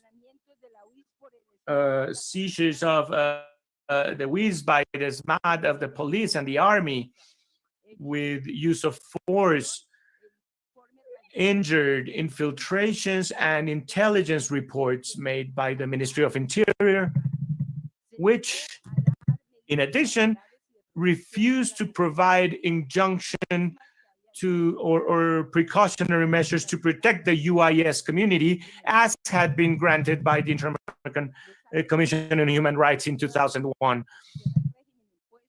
These years of fighting any form of opposition against the regime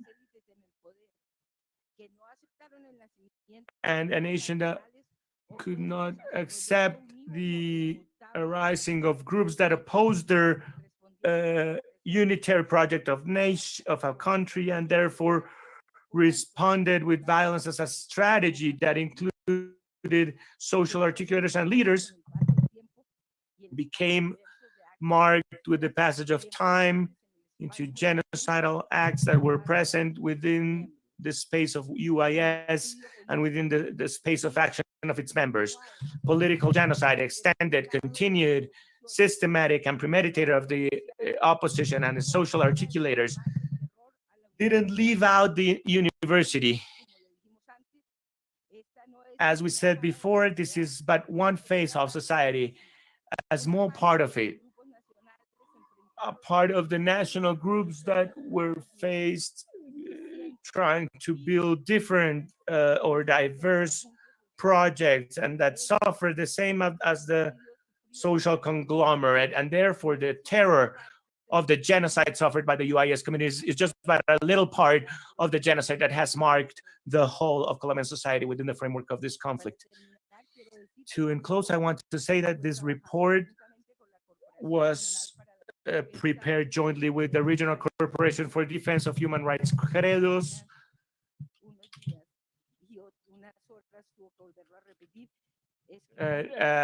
just wrote. The Regional Corporation for Defense of Human Rights, Credos, reports to public opinion. I'm part of the board of directors, and to the international community, it's concerned with recent events that question the role of defense and protection of human rights in the region of Magdalena Medio. After the publication of this report, armed silence covenants and disputes in Magdalena Medio, issued October 22nd, 2020, we have been subject to repeated accusations and threats by illegal armed post-FARC groups present in the Magdalena Medio region and the subregions of southern Bolívar and northwestern Antioquia in the hands of AKA Lenin, AKA El Boyaco, AKA Quiroz. In recent events, we were aware of the fact that in the first week of February, in the municipality of Rennos, corregimiento of Carrizal, in a region where AKA Lenin was camping, he declared them members of Credos as military targets as a reprisal for the creation of the report. Afterwards, in a meeting in the region of Catatumbo, aka John Mechas, commander of the post-FARC groups in the northwestern area of Colombia, reaffirmed the members of the Corporation Credos as military targets, stating that they would have to meet with him, a request that was totally unacceptable for us. As a result, in January 3rd, in messaging networks, a message was issued by this blog where we were required to go back from the information that we had published in the report. Facing this situation, we reaffirm our commitment to human rights, to the solution of the armed conflict, and to the construction of peace with social justice. We demand the different armed groups to respect human rights, social organizations, and strict compliance with the protocols that regulate international humanitarian law. To the Colombian state, we demand the protection of human rights and a real progress in the implementation of the peace accords. I would just have left to say that the response of the Colombian state, since we are waiting for around 2 months ago, waiting for the Colombian state response. Thank you.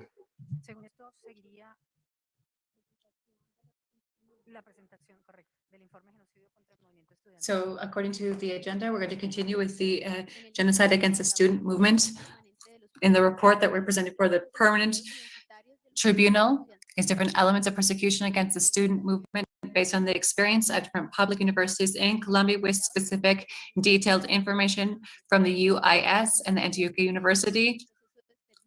It's specifically the extermination that we have faced since as political subjects.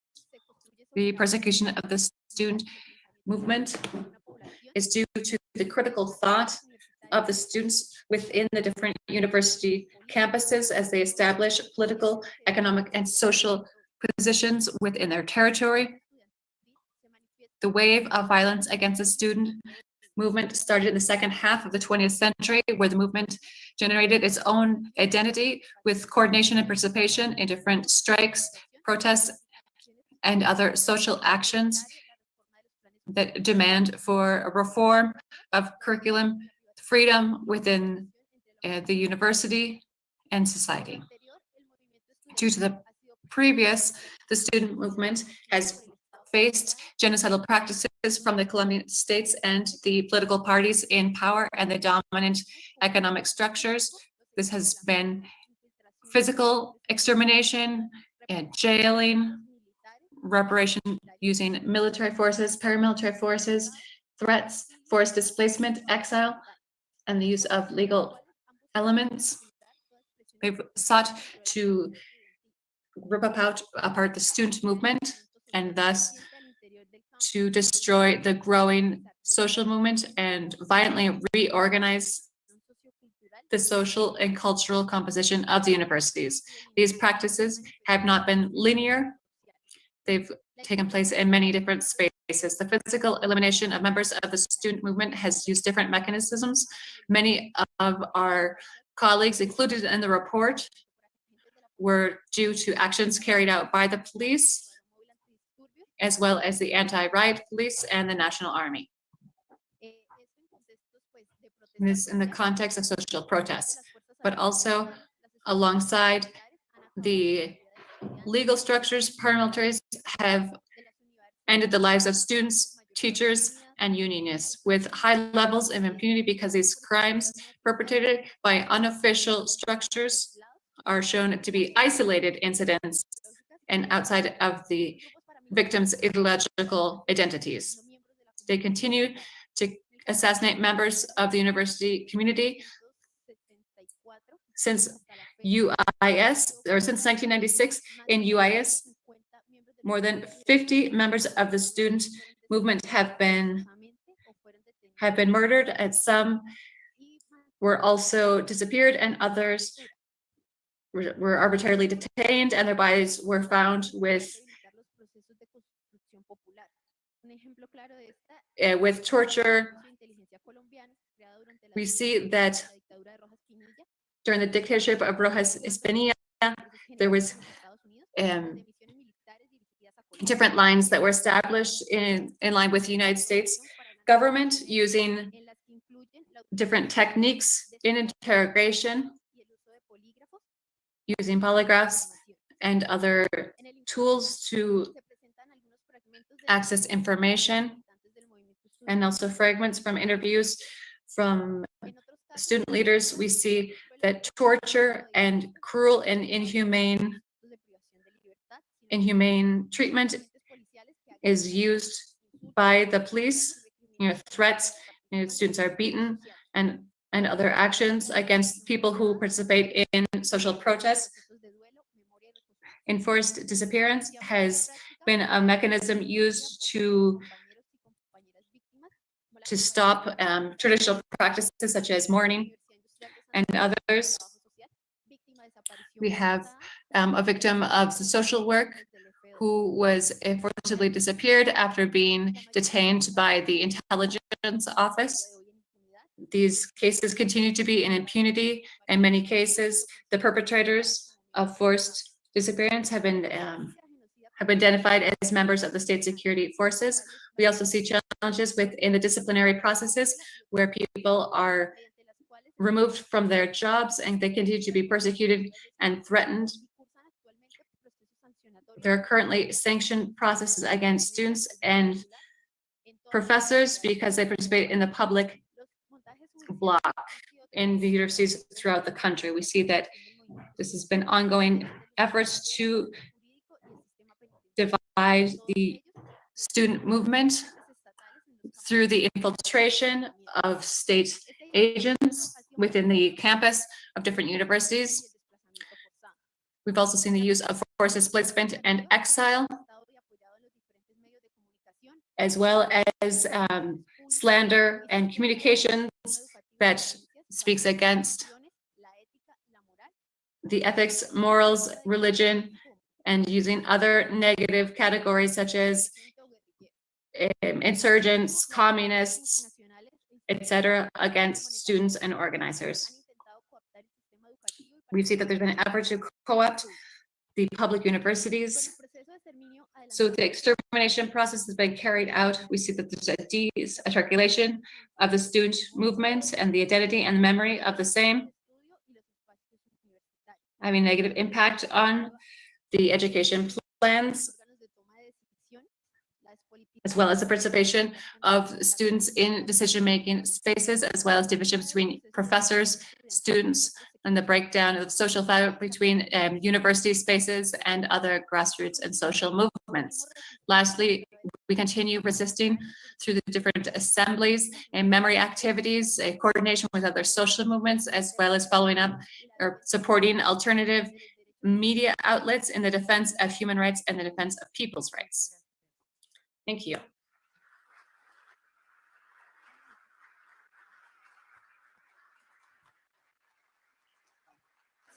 Señor secretario del tribunal.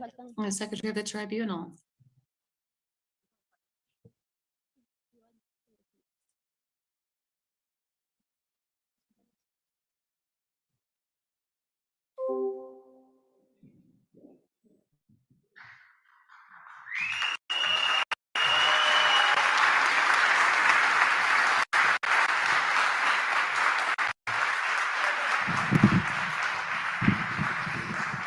Buenos días, compañeros y Good compañeras. morning, colleagues. Hello.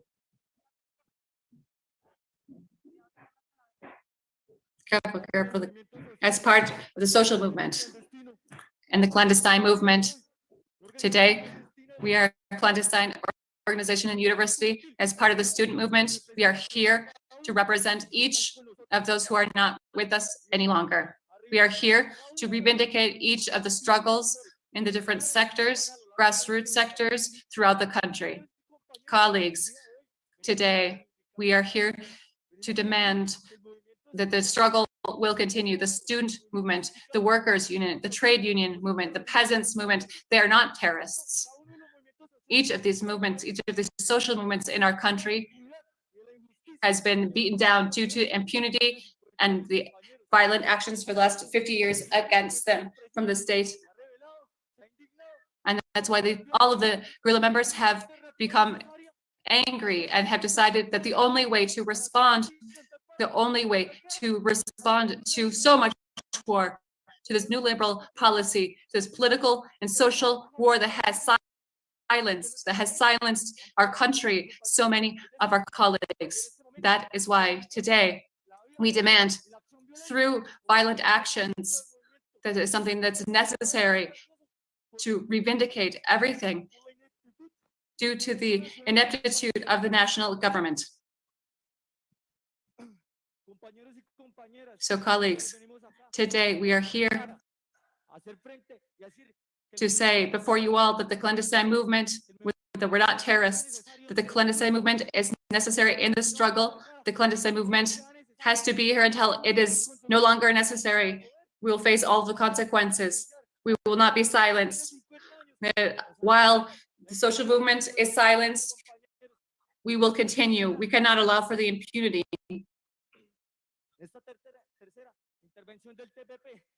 This third action of the Permanent People's Tribunal is a space for the voices that have not been allowed to speak, that have been silenced. Colleagues, we cannot continue just with our hands crossed. The violence has been made necessary due to the violent model that looks to silence us. This violence is necessary due to all of the different expressions carried out by the national government to silence us. Today, colleagues, we are present and we are demanding, or we are vindicating all of the struggles. And so from today forward until the last consequences, we will continue.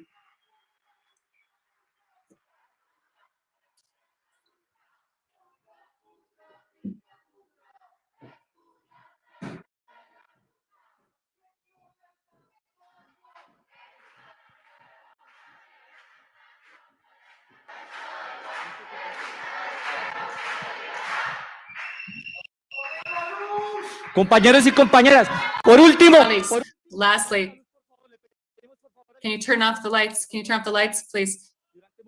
Just for 1 second. Please turn off all the lights.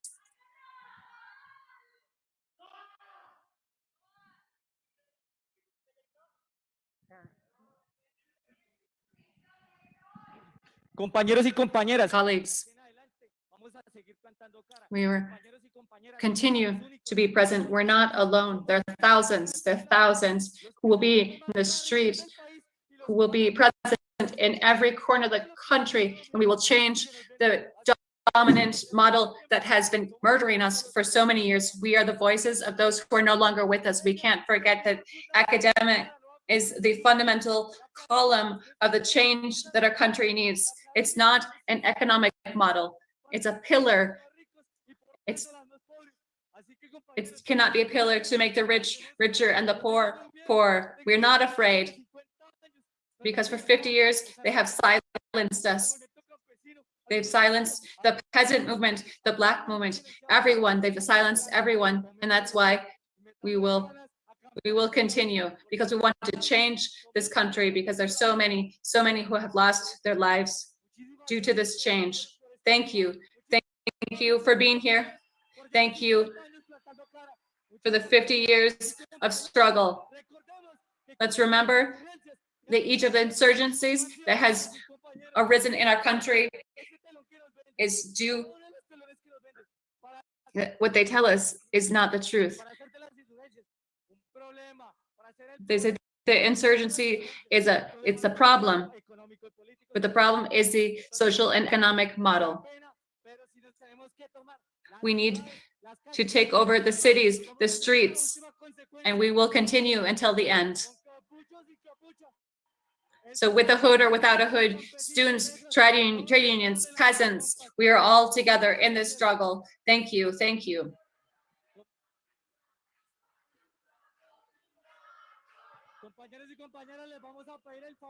So colleagues, please stand up.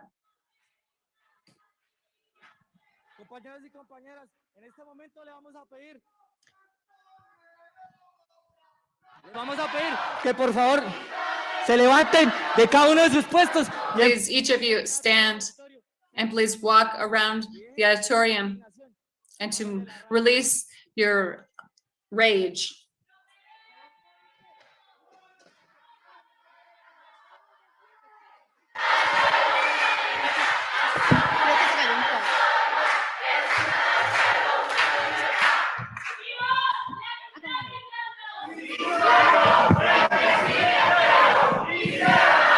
Hey, compas, por favor, párense un momento y muévanse de su puesto y le pedimos a los colleagues, stand up.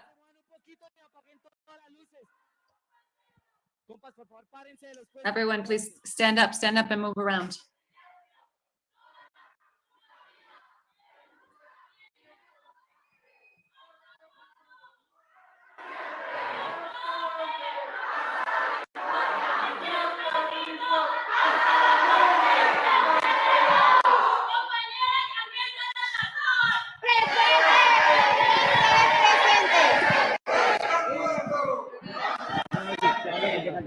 Eso me deja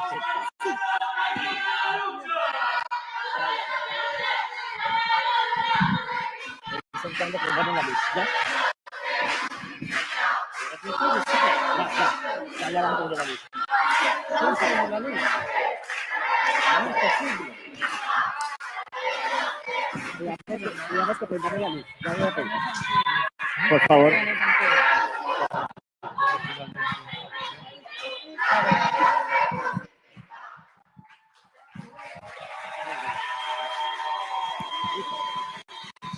Hola. Hello, hello, hello. Please.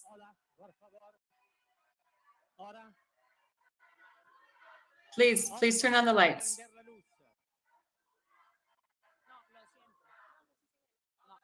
Please. Por favor. Por favor. No puede. Hey, folks, please. I think We have been very understanding, but this is not a space to stop the public denouncements that the others would like to make. I think we can allow a space for the other movements, because you're taking away very important space from the others to make their public denouncement. And so I invite you so that this mechanism, that this space of participate in the Permanent People's Tribunal is the only way that an international entity will listen to us. And so doing this right now takes away from others.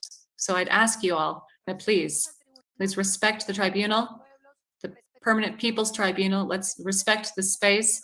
Let's respect our colleagues and understand that there is a direct mechanism where you can file a petition in the system that we have to be listened to. So please, let's remember this commitment that we all have here today.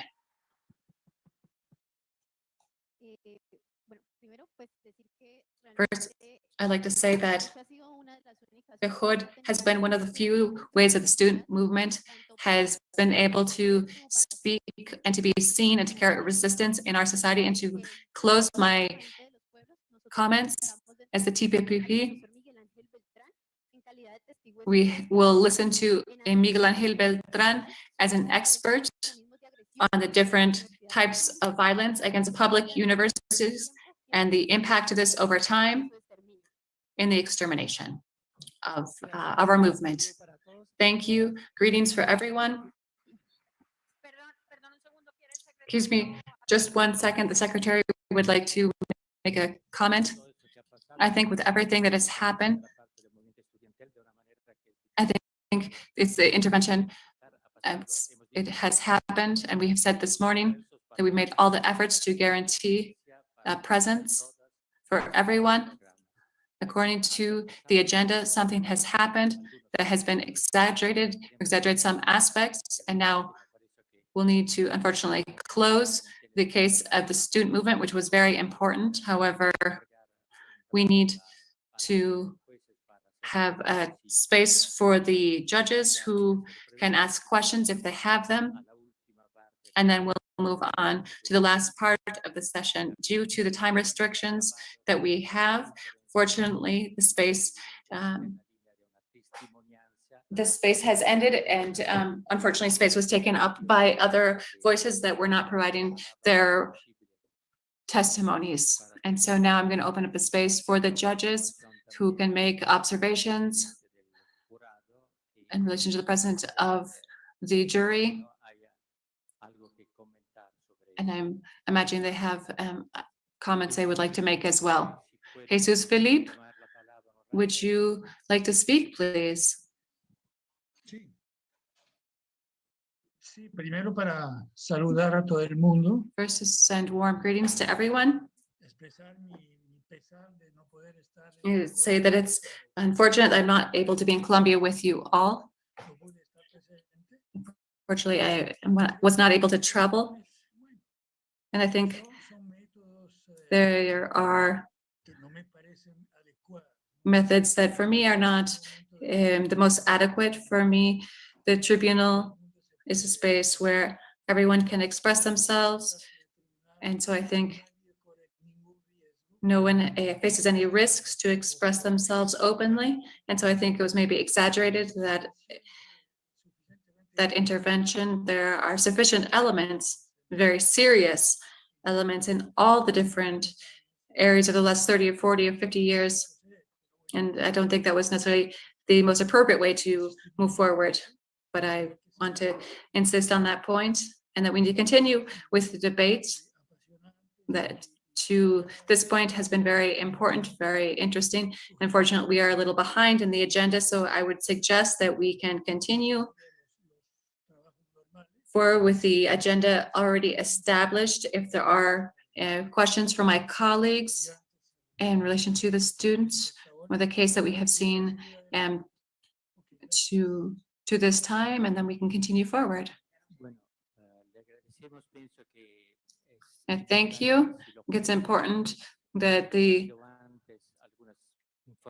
And the judges have already received significant information about the student movement. And so it will be continue to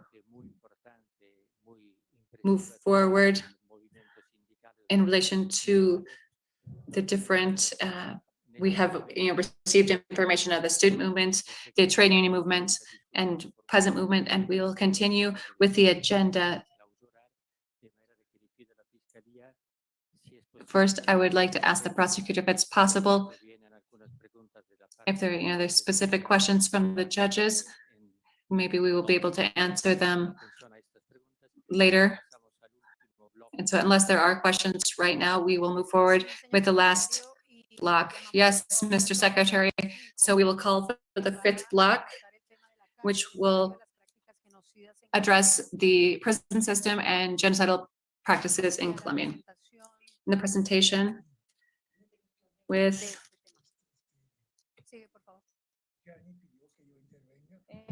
Buenas tardes para todos y para todas. Mi nombre es Lina Jiménez. Estuve detenida 3 años y medio por el montaje judicial del caso del Centro Comercial Andino. Hoy quiero recordar que hace 1 año en la cárcel de la Modelo de la ciudad de Bogotá. I want to remember that last year, 23 people were killed by the state in a prison, La Modelo, with the approval of the Ministry of Defense and Justice, who ordered the isolation of these people, making them go through a situation when they had a right to demonstrate, even when they were in a prison. They made it look like an escape from prison plan and just murder them. So I want to remember these people. I want to greet the tribunal and all other people who have been imprisoned, and not only in this process, but in all processes framed within this war against the poor that end up manifesting in a setting like prison. And so let us start with this report.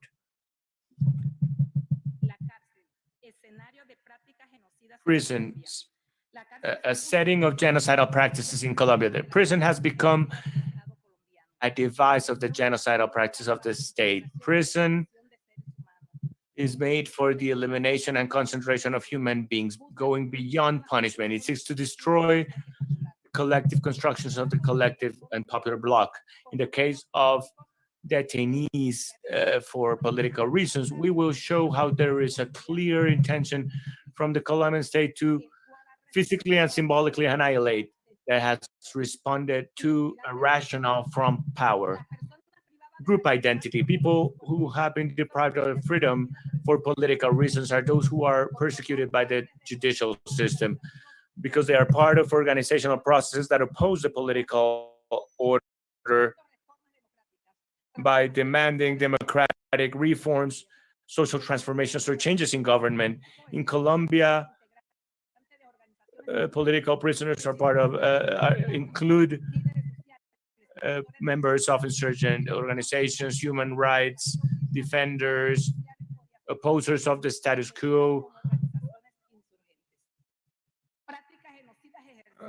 genocidal practice against the group or process. First, the application of torture or other inhumane or degrading treatment against political prisoners. This has been a constant in Colombia's history. In the 60s and 70s, there were places of seclusion that were discovered that included physical and psychological torture, such as the simulation of executions to coerce the prisoners. There have also been beatings with the purpose of punishing or reducing the prisoners that are highly armed elite groups that resort to the practices of things like tear gas or pepper sprays in the face of prisoners when the prisoners are already cannot defend themselves. They also use taser guns. Sometimes they use forced nudity and other practices that constitute sexual violation. They also do isolation and other types of punishment cells. A proof of this excessive use of force is the massacre in La Modelo prison, where 23 prisoners were killed by firearms and other 83 prisoners were injured. Repression against political dissidents has been characterized by a legislation that seeks to protract the imprisonment, and this has gained power with the National Security Statute of 1978, legalizing the treatment of enemies against political dissidents. They imposed war councils as scenario for judging civilians. In the 90s, they implemented the regional justice, or what they called faceless justice, that eliminated public prosecution. So the persons prosecuted faced judges or witnesses that were had bribed, or that even led to the UN human rights community to suggest the suppression of this faceless justice system. Third, the legal frameworks that feed imprisonment of people for their political beliefs also led to the denaturalization of the political crime and concealed under the anti-terrorist law. The current regulations impose restrictions to have legal benefits and has tried to extend imprisonment in most of the crimes or political crimes. An example is Law 1809 of 2018 that imposes a period of imprisonment, a preventive imprisonment of 4 years.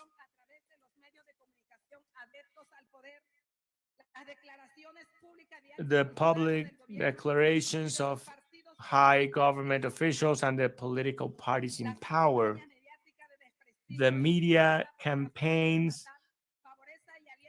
driven by the state apparatus hinder the rule of law, and from the moment of capture, these prisoners are presented as trophies in the fight of against insurgent organizations. And an example of this is the case of Professor Miguel Ángel Ventral in 2009, that former President Uribe accused of being a collaborator of crime.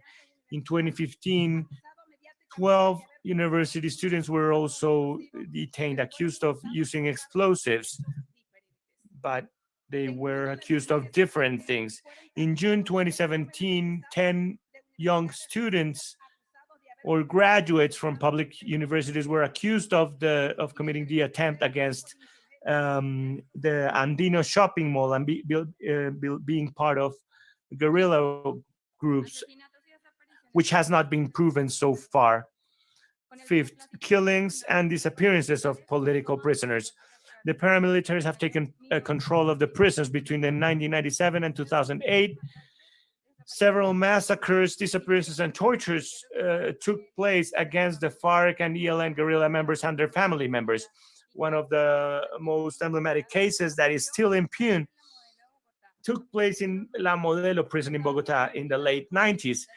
It was being investigated by Ginette Bedoya, a journalist that was subjected to multiple tortures and sexual violations. But the killing of political prisoners in prisons has happened through other actors and mechanisms, such as the lack of healthcare.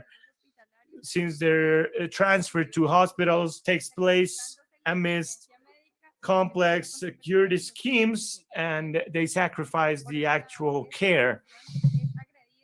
On the other hand, this population is attacked and killed in fights that happen in a setting that is far from not being the responsibility of the state. There are also wiretappings, theft of information, break-ins to the people's houses, and up to killing that affects the relatives and the persons who are in prisons themselves. Seventh, penitentiary and treatment. Political prisoners are placed in high security pavilions or high security wings and considered as difficult population, sometimes in crowded settings.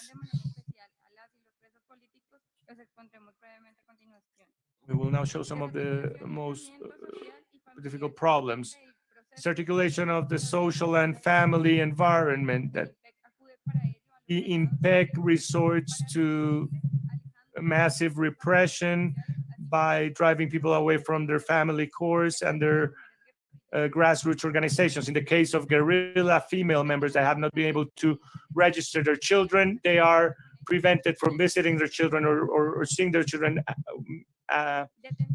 while they are minors. They are also detained in high security regimes and subjected to higher controls and restrictions to communication and information and other spaces such as workshops and education. Many are secluded in special treatment units that are even more restrictive and where they are kept in isolation. 7.3. They are prevented from accessing the media and literature, which seeks preventing this population from expanding their view of the world. The penitentiary administration is controlled by the government. Many of the seclusion centers are controlled by retired military or police, which adds up to the military training of the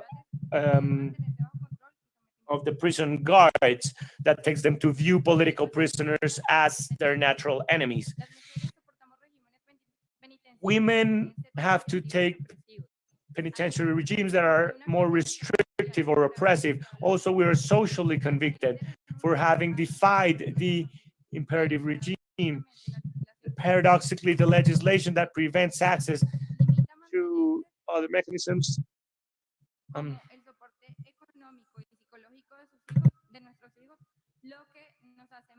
prevents us from supporting our children and drives us to other issues.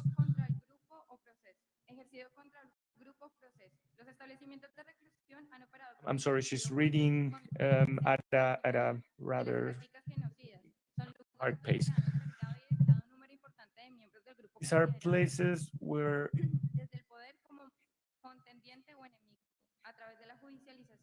people have been imprisoned when considered enemies of the party in power, and they have created distrust in the popular movements. They have also stripped the segregated opponents of their humanity by torture and family disarticulation and attacked other communities.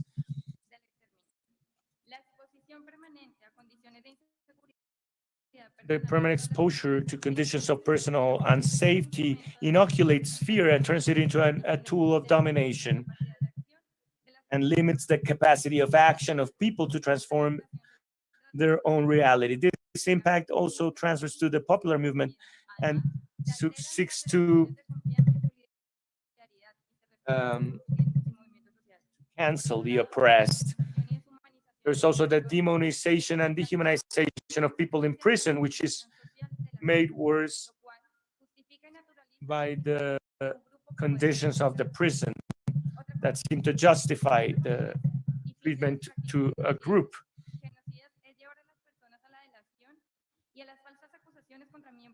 Another consequence of these practices is to take people to blow the whistle on others, blow a false whistle on others. and to try to put the oppressed group and different members one against the other. Resistance mechanisms of the group against the genocidal practices. Those who inhabit the prisons have to resist the exacerbated implementation of these mechanisms, and they are also fighting to keep their organizational and training spaces. These historical struggles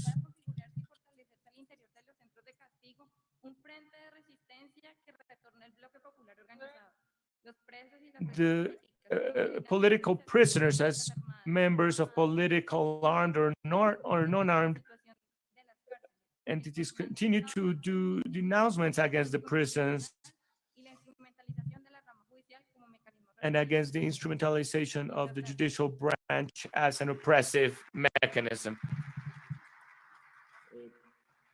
Gracias a la intervención de las ex detenidas políticas Estrella y Lina por la intervención. Desde la moderación. Thank you, Estrella y Lina, for your words.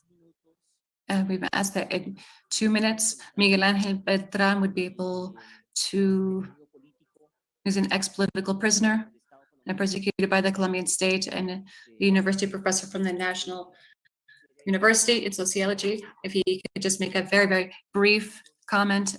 He's asked for 2 minutes just to make a very brief comment.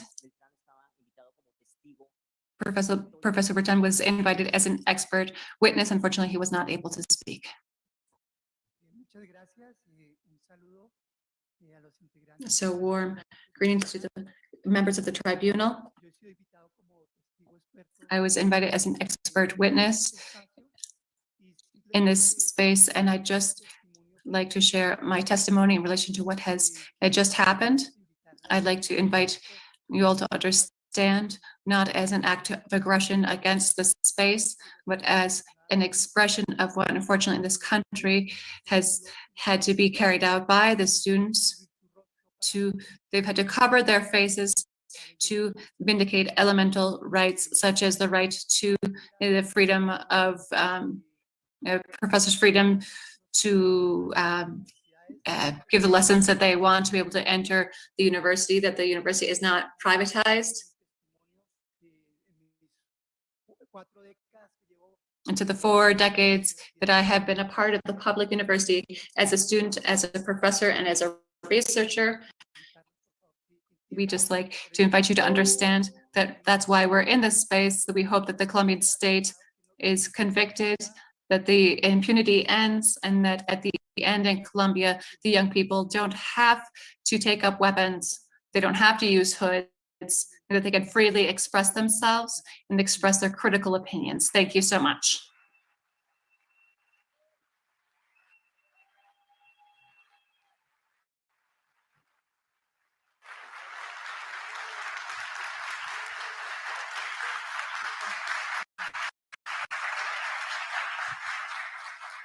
Continuamos con el bloque We'll número. continue with block 6, which is called political movements. Please, to present genocidal actions against the popular grassroots movement, A Luchar, the genocide against the Patriotic Union,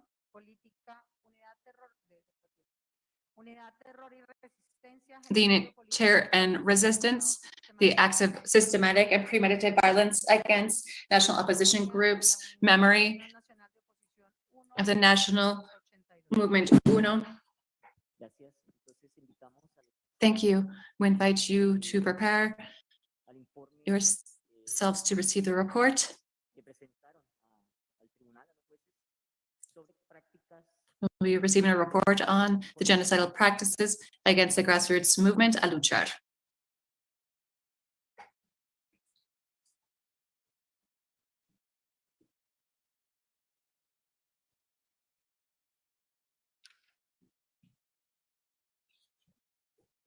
Buenas tardes.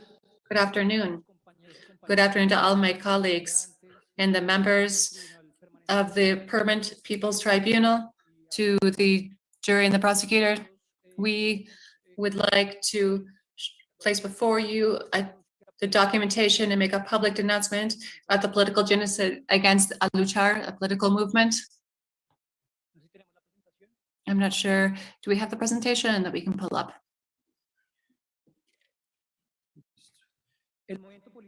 The political movement Aluchar. Well, maybe before I start with the presentation, we are part of the collective for the recovery of the Aluchar's historical memory. We've been working for 5 years since the first national gathering of ex-activists of Aluchar at the National University of Colombia in June of 2016. And so we say, the people talk, the people are in charge.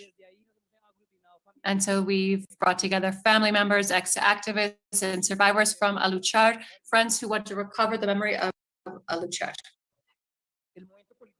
The political movement Aluchar is an effort from different social and political sectors from the Colombian left, from the mid-'80s, that looked using the construction of grassroots power, the projection of a national movement that would lead, together with other political expressions, a radical transformation from the direct mobilization and from the grassroots with political, economic, and social structures within the country. In this way, between 1984 and 1993, there was a materialization of the existence of an emerging movement that brought together communist, Trotskyists, Maoists, and syndical or trade union sectors, peasants, students, ethnic, Christian, and other identities.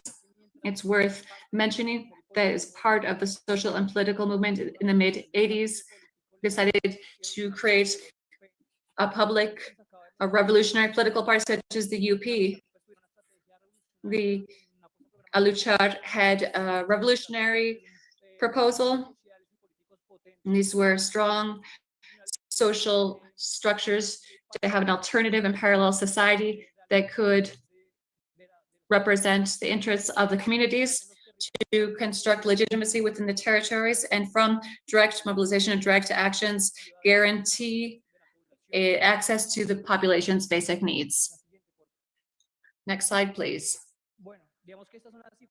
So these are the numbers we were able to document and present to you today. So what we say that happened to Aluchar was a political genocide. Why do we say that? The mass violation and generalized human rights violations carried out against this movement looked to have a social political extermination due to the systematic nature, the geographic nature. We were able to have a typified these actions as political genocide. We have seen 723 victimizing incidents.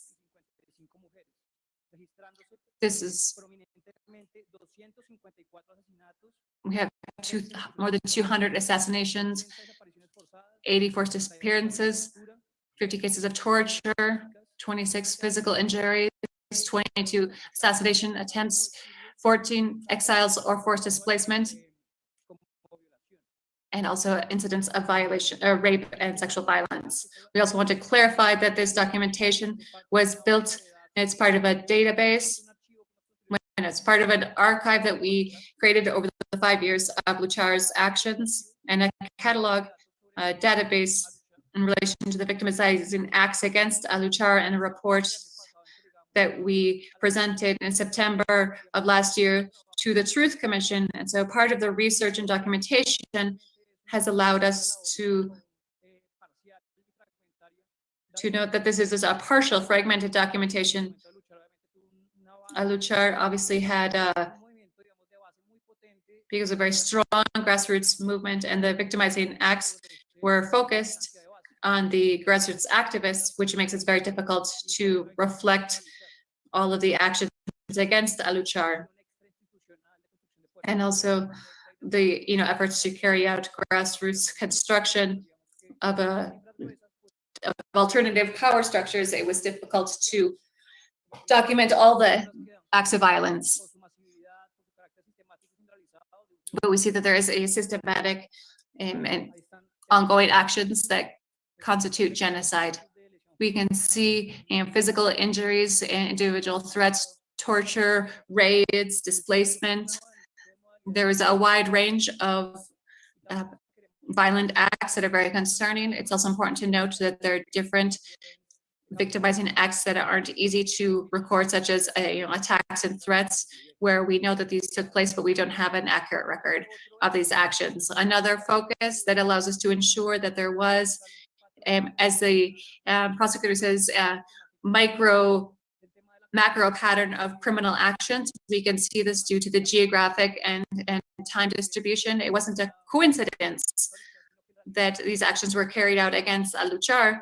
These people were victimized in regions where there's specifically people who are part of the movement in regions where Aluchar had the most organizational strength. So if you see, let's look at the next slide, please. Oh, go last slide. If you see, Aluchar had an important organizational presence in the northern region of the country, on the Caribbean coast, and in the east, Boyacá and Casanare, and also in Santander, in Magdalena Medio, as well as Antioquia and other departments. And so the regions where the largest presence of Aluchar is where the most victimizing actions were carried out.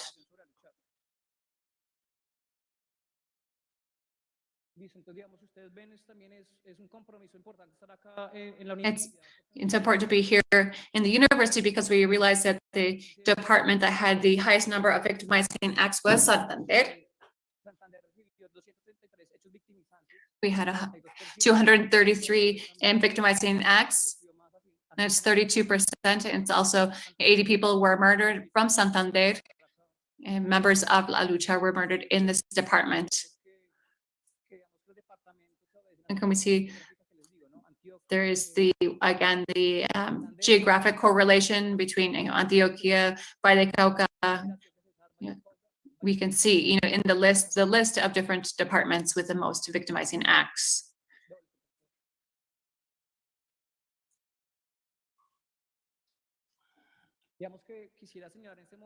I'd like to mention here and note the importance of Valle del Cauca. If we were able to see the map we just looked at, we can say this is the political epicenter of Aluchar in the southwest. And so Valle del Cauca was a department that was very hard hit in relation to the violence against Aluchar. In the 90s, the police, the military, and the DAS carried out a strategy that's called the Lightning Operation, Relámpago. And this looked to stop the political actions in the no vote strategy. It was an abstentionist strategy. And what to try to do is to stigmatize and carry out a judicial setup against Aluchar, saying that we are all guerrilla members. And this implied some very dangerous patterns of victimization. We are able to document that in the context of Operation Relámpago, there was 19 raids, almost 50 detentions where people were tortured, and there was one case of rape that was also documented, as well as the raid of multiple homes, 3 disappearances, and 5 people were forced into exile because of these actions. So now we can move on to the next slide. So in addition to the geographical pattern that I tried to explain to you all, there's also a time pattern. And so we can see the victimizing acts against Aluchar. You can see that as the organization becomes stronger, and when there are a greater influence from the organization, we can see this, 85, 86, 87, there's increasing influence, and we get to 88 and up through 87, which was another important era for the Northeast. That was when the Northeast strike took place, and about 63,000 people were mobilized. And we see that about 42% of the violent acts were committed against Aluchar. There were 15 murders, 1 extrajudicial killing, 5 disappearances, and 3 assassination attempts. In relation to extrajudicial killings, it's important to mention that the case of Aluchar shows that this is a long a long-term practice. It's not an invention of the Uribe government. This is something that was used by the Colombian establishment in a systematic manner for many, many years now. So moving forward in relation to the periods in relation to the timeline, in 88, we could see that this was the marches. The marches took place in May. I know my time is running up. Just give me 1 more minute. We see that 6 people mobilized throughout the country, specifically in the north, in Huila. And there were 3 episodes, what are they called? Collective crimes. With 6 people met on the Chucurí road, and the army opened fire on them. The army opened fire on the civilian population that was marching. And also the massacre of the 3 friends. It was called 15 people were killed in retaliation. And so I think it's important to mention here that with all this social process that Aluchar was promoting, there was a wave of violence from the Magdalena Medio paramilitary project. This was a huge project that involved, paramilitaries, ranchers, drug traffickers, and a lot of the victimizing acts were focused on Aluchar and its activists. And so to conclude, we can see the responsible parties. We want to mention that the victimizing acts are, kind of low impact. These are threats were carried out by the state security forces. What happens here is that the high impact crimes, extrajudicial killings, torture, etc., were carried out by the paramilitaries with the Corre Campos command, which was created to victimize and to attack Aluchar and the peasants in Puerto Boyacá, in the Magdalena region. And we'll see, all these different experiences carried out by the paramilitary structure in this area, in the Magdalena region, where we see these patterns of violence and war that were then replicated throughout Colombia in response, in that moment, to Aluchar as a growing political movement. So I have said that my time is up, so I'm just going to close with a very brief paragraph. The systematic nature of the violence against Aluchar had huge individual and organizational impacts that were decisive in the political disappearance of a movement.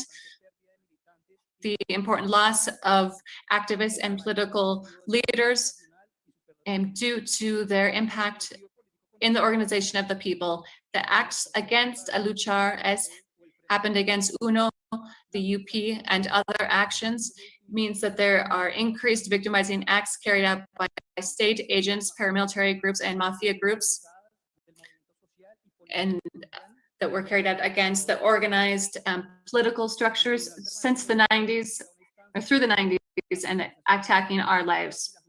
We continue to demand the right for truth and justice and dignification of our peoples and of their movements.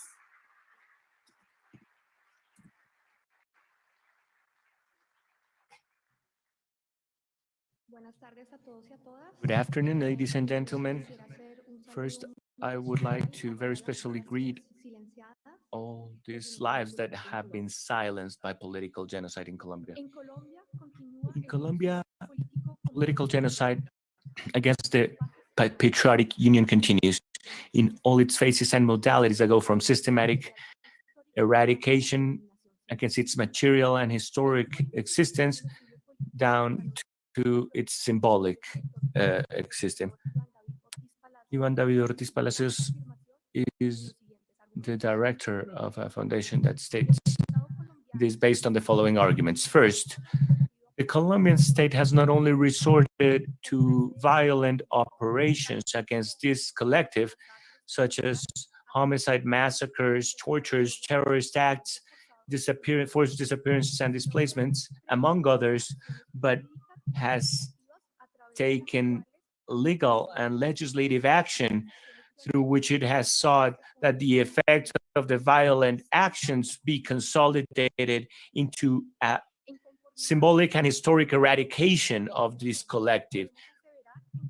Following Vincent Thomas' statement, we can say that in Colombia, there are two genocidal expressions against the patriotic union. One that seeks its physical and material destruction, considering it as a target to be eliminated. And another one, well, in the terms of war, and another one which is supported in the execution of subterfuge procedures that seek to be apparently legal and legitimate, that's such as legal formalities, revisionism, and other things through which they seek to eliminate the representation of this collective and the features associated to a political project. They seek to erase the meaning and the significance of its political existence. Two, the political genocide committed by the Colombian state has been systematic, even before the Patriotic Union was consolidated as a political party.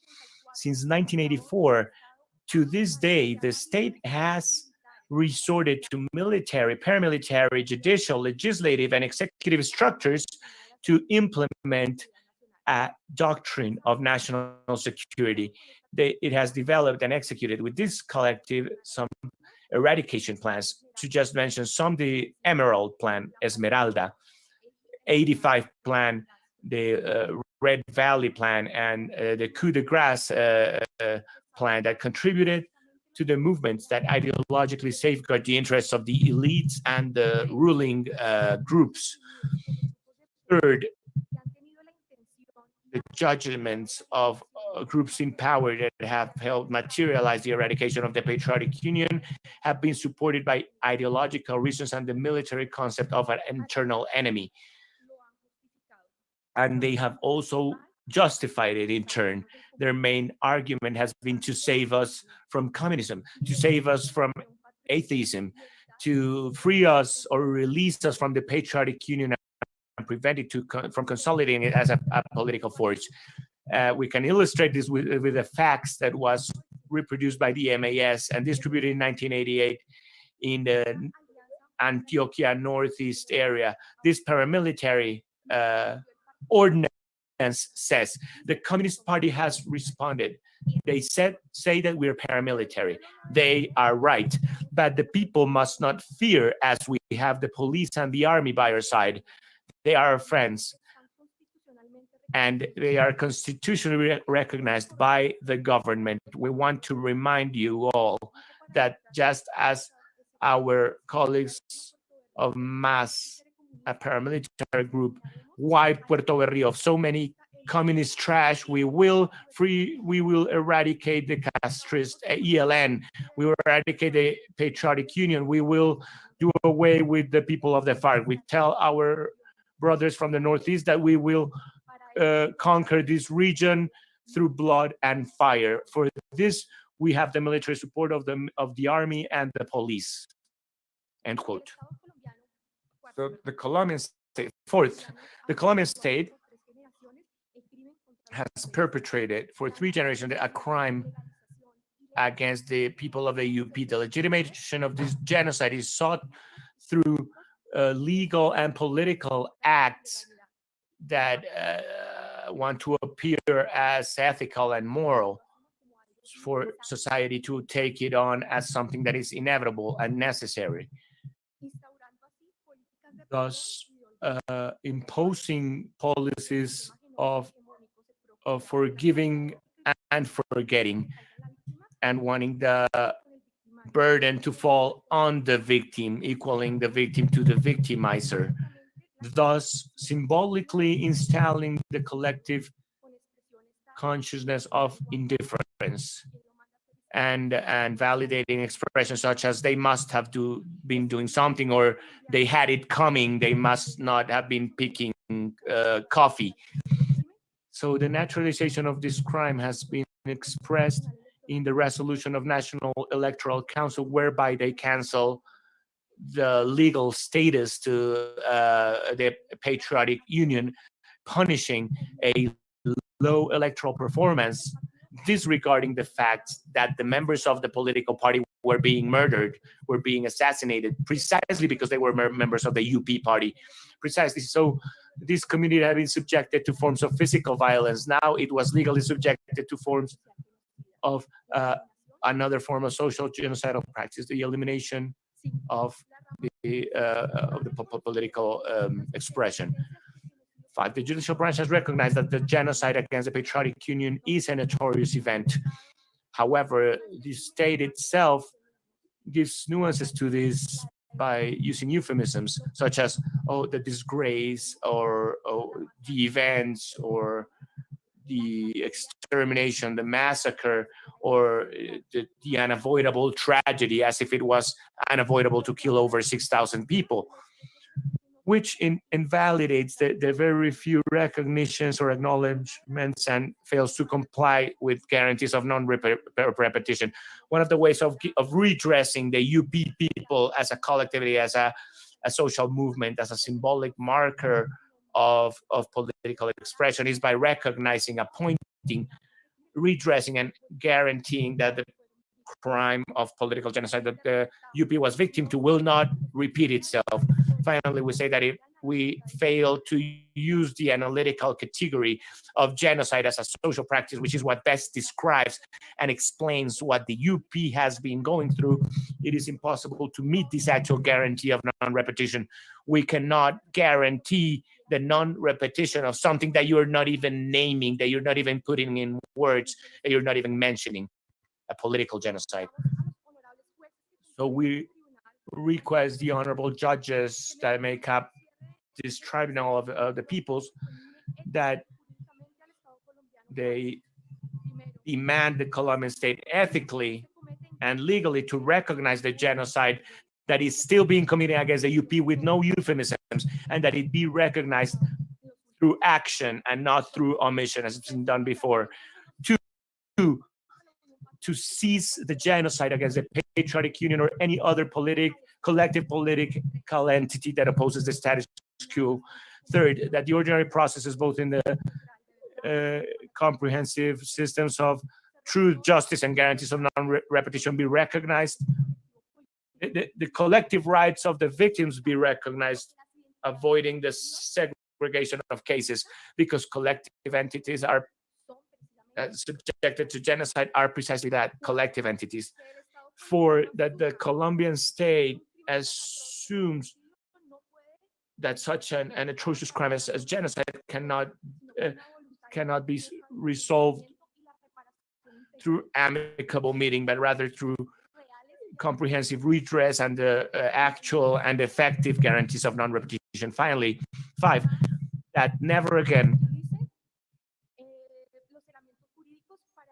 should legal tools or the rule of law be used to symbolically or politically eradicate an opposing group. That we can recognize that there cannot be a systematic eradication policy without the commitment of the whole of all the people in power.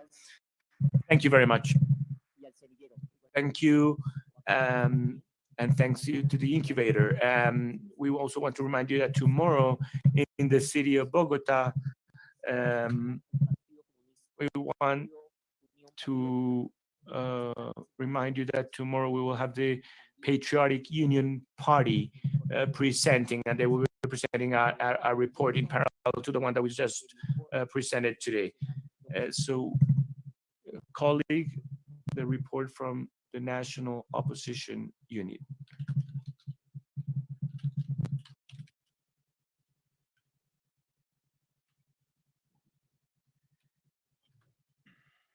Señores jueces y fiscales del tribunal.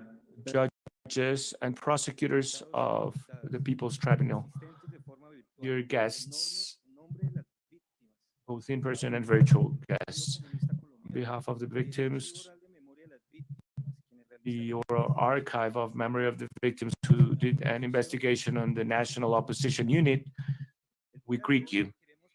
Today we want to present the case of the UNO, a process of political electoral articulation of left-wing and progressive forces that between 1972 and 1982 promoted a broad social movement supported by popular power, and was a symbol of forms of organization supported by the search for unity, social mobilization, and the proposal of social alternative projects of society. After what they called the Frente Nacional, the National Front, the social workers and peasant movement showed the need, and this motivated the Communist Party in its 10th conference in 1971 to create an electoral alliance as an opposition front that was back then facing the persecution against democratic freedom. On September 22nd, 1972, the UNO was born as an electoral front of unity that was then reaffirmed as a political movement with the objective of consolidating a left-wing front with a platform that set the minimum objectives for the coalition. UNO, it was comprised of the Communist Party, sectors of the National Popular Alliance, such as the Broad Climate Movement, liberal left-wing sectors, the Christian Democratic Party, the MOIR, M-O-I-R, and some sectors of the students and people's movements. The UNO disseminated its platform throughout the country. That its political project trying to gather the left wing and having an important presence nationwide, but very especially in Santander, in this region, and in Magdalena Medio. With lots of activism, it participated in electoral campaigns between 1974 and 1982, with some winning results for the Senate, the House of Representatives, some assemblies and some councils, and good representation in the elections in 74, 78, and 82. But its biggest achievement took place in the expansion in the numbers of members and social articulators, increasing their grassroots and their farmers' base, and the adoption of the union's principles, the creation of associations of women and youth, and the increase of its scope of action and visibility. The UNO supported regional and national strikes, organized meetings, created local, regional, and departmental commands, trained and organized young women, men, and militants, and sought for the organization of a broad civic and popular movement, demanded dignified living conditions, reported or denounced corruption and the repressive action of the government, dependence on imperialism and the high cost of utilities. It fought against the large imperialist companies. It worked in the defense of workers and peasants and their organizations. It promoted the recovery of land for the people and neighborhoods for the people, and it sought to fight the systematic violence through worthy legal action. The progress of UNO made those in power anxious, and who increased the oppressive power and the homicidal power of the state. In this study, we are documenting and we are geo-referencing the continuous genocide that we have been suffering through, and systematized 1,800 crimes of violation of human rights, 22 forced disappearances, 324 killings of members and social articulators. These events reflect the genocidal acts against men, women, children, youth, sympathizers, and social articulators in homicides, massacres, attempts, exiles, disappearances, forced displacements, detention, warrants, convictions, imprisonment, arbitrary imprisonment, collective, individual imprisonment, war court trials, attacks or injuries against personal health, sexual violence, confiscation, seizure, electoral violence, stigmatization, checkpoints, damage against property, and attacks against political headquarters, particularly in the case of the Communist Party, which was one of its main members. The definition of political genocide, ongoing political genocide, premeditated political genocide against national groups of the opposition, is based on the consistent use of the state of force to exterminate the opposing group. This, after it's repeated itself many times, becomes a genocide against the opposition and continues to happen in different times and places, always with the same systematic nature and responding to clear planning. Genocidal acts against the UNO were just the tip of the iceberg of the genocidal processes by the elites in power against the social and political movements that have built platforms that have been able to oppose their hegemonic project of a country. Therefore, the genocide against the UNO is just a little stage of the genocide against them all. With this concept of genocide that we have constructed, we think we have built a line of analysis for the political history of the country and for jurisprudence. And we hope that thanks to this contribution, you can apply the analysis on political participation, achieving better informed conclusions on the social movements to effectively comply with the political rights. Also, to respond to the international demands with respect to recognition of genocide in Colombia. The UNO continued in this scene until 1982 as a member of the Democratic Front. Its political death was never decreed. This decision was just a way of resisting, a mechanism not to give the victory to these exterminators by allowing them to think that with their crimes against humanity, they had beaten the movement. In our opinion, the memories of the UNO exceed the horror of the Colombian social, political, and armed conflict, giving rise to a debt that is difficult to redress in its political and symbolic components, with measures that must be implemented from the state. And all the sectors must be committed to this by seeking a democratic solution to the finding of peace, which must translate into rights and guarantees for the exercise of political opposition, social organizations, for the media, for strengthening the mechanisms of participation, and social sectors, particularly the most vulnerable. We must not forget that impacts on democracy have not only been on the UNO, but on the whole country. Thank you very much.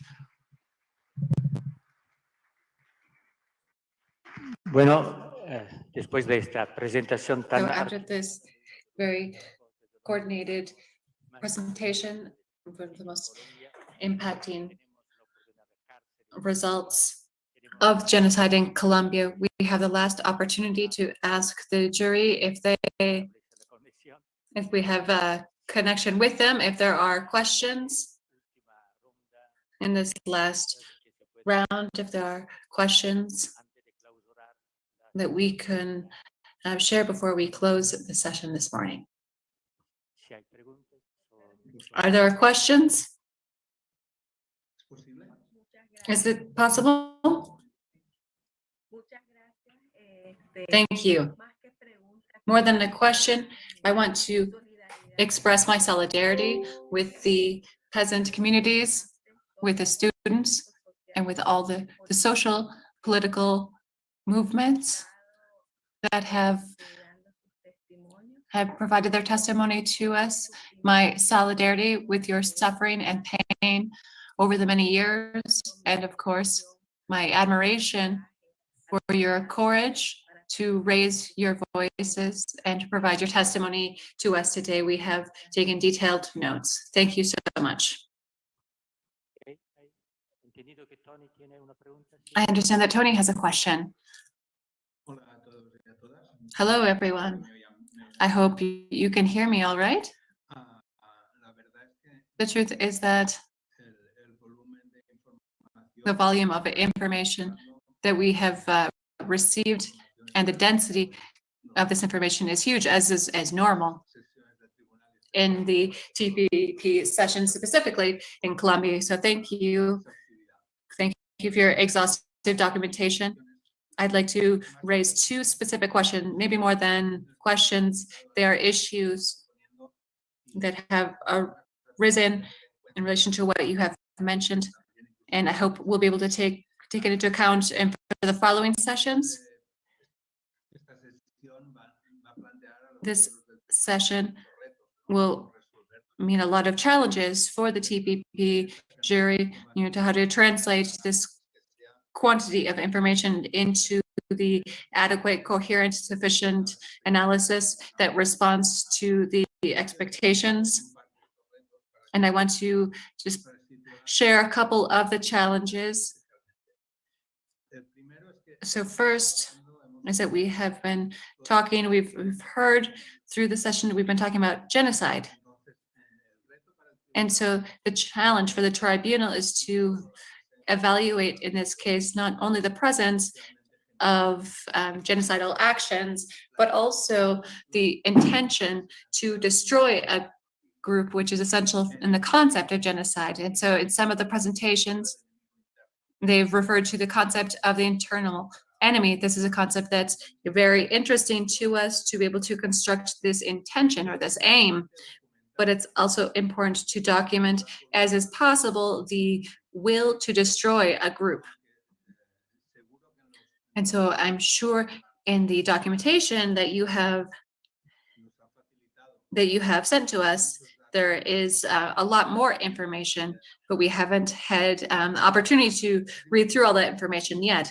But it's very important to have access to documentation of that aim or will from different authorities, different documents, maybe an anti-insurgency manual that was mentioned, or instructions provided to the state security forces, or other manuals that show the connivance between the state security forces and the paramilitary groups in relation to the Patriot Union that was mentioned. So I think it's very important that we can document this specific element in the aim in the concept of genocide. The second aspect that I wanted to mention is something that we must analyze, is what has happened after the peace agreement and signing in 2016, because the peace agreements has meant that the international community has maybe relaxed its actions and follow-up on what's happening in Colombia. So we need to look very closely at what has happened in recent years to be able to identify, in these cases, the continuity of what has happened in the previous decades.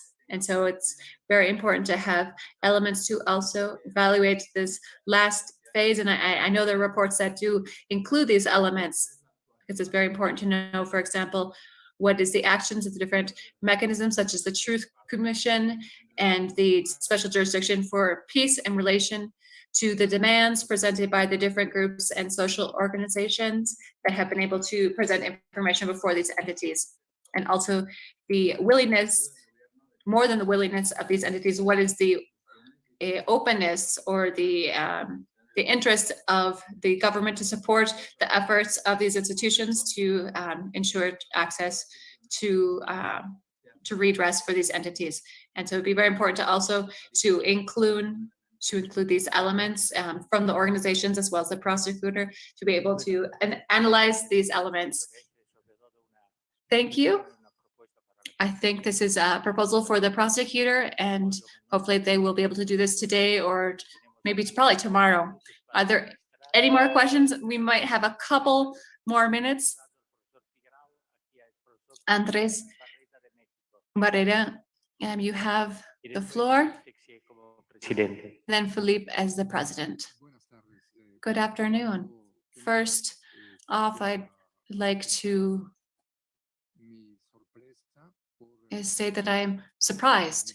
El trabajo de documentación que se está llevando a cabo es, desde mi punto de vista histórico. This is something that's historic, that there is this organic, united documentation process that has been taking place for almost a century now. We're not talking about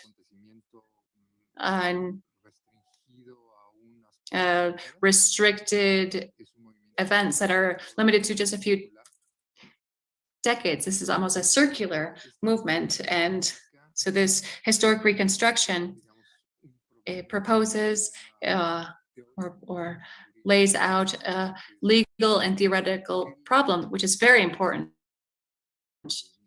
What creates unity within this movement, or what kind of gives sense to a genocidal movement over such a prolonged period of time. It has been said, it has been mentioned that in one of the interventions that the Colombian state is the main responsible party and has indicated in several interventions that there are other factors that are also present and which have to do with transnational companies who are occupying the territory to look for oil or mining, plantations, etc. However, it's something that we haven't heard, and this is a question and not to be necessarily responded to right now, but something to keep in mind over the next several days and in the conversations we will have as a jury. I don't understand why you haven't talked about the U.S. military bases in the Colombian territory. They have the largest number of military bases in Latin America. There's no other country that compares to Colombia, and it is one of the countries with the highest geopolitical interest from the United States government in the world. And so it's been historically documented that there is a correlation between the attitude of the militaries and the paramilitary strategies. And so I'm not sure if this is something that is confidential or reserved or will be addressed in other spaces in the TPP. But I think it's important to take this into account, not only as an actor that would support the criminal state response, but also as the Colombian state is not a sovereign state. This is a state that has been subjected to the United States government, not just economically, politically, and diplomatically, but also militarily to the United States government. So I think this is an element that would be very important to take into account why since the 1960s, the peasant communities have been bombed. Thank you.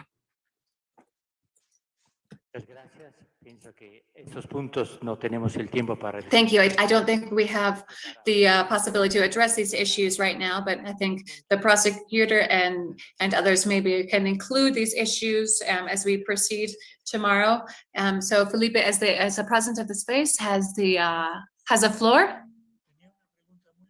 So I had just a specific question in relation to the case of the Patriotic Union. I understood that the case was presented to the Inter-American Commission and courts, and I want to know to what extent there are advances in that case, and on the other hand, if something was presented before the JEP in Colombia. I'm sure we will examine this case, but I was just wondering if something has been advanced with the JEP, with the Special Jurisdiction for Peace. And so those were just two very specific questions they had in relation to maybe one of the most shocking cases in relation to the, which is without doubt political genocide.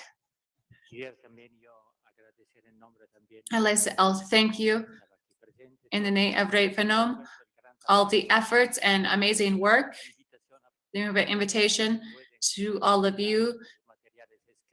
We will be consulting the written documentation and looking at all the breadth and depth of information that was not presented verbally today. So thank you to all the colleagues from Bucaramanga. And as the TPP, we will be together again tomorrow in Bogota. We'd like to thank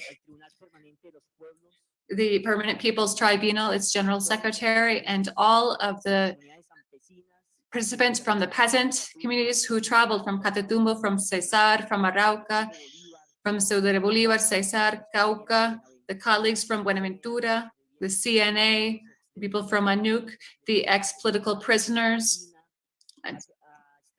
Alina Estrella, and all of the colleagues from Sinaltrainal, the full student movement, which ensures that the voices are listened to amid a state that has not listened for decades. We'd like to thank all of our colleagues, all the collectives who are here with us today and who are dreaming of a different society. And so this is just the beginning. We'd like to remind you that this hearing will continue tomorrow in Bogota and on Saturday in Medellin. So please follow the transmission through our Facebook page and Permanent People's Tribunal 2021. And we also invite you to participate in the march that will take place, leaving from the university at 3 this afternoon and going into the center of Bucaramanga. And we will then have a concert for life in the defense of land and against genocide in Colombia. So please stand to conclude this session with an act of memory, and we'll sing. We continue to sing. Todavía cantamos.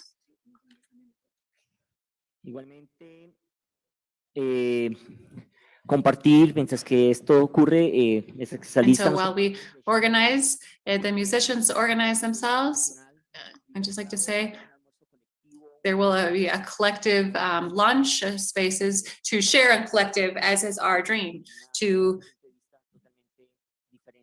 share our dreams, our identity, what we are building, what we, as part of our resistance to this genocide.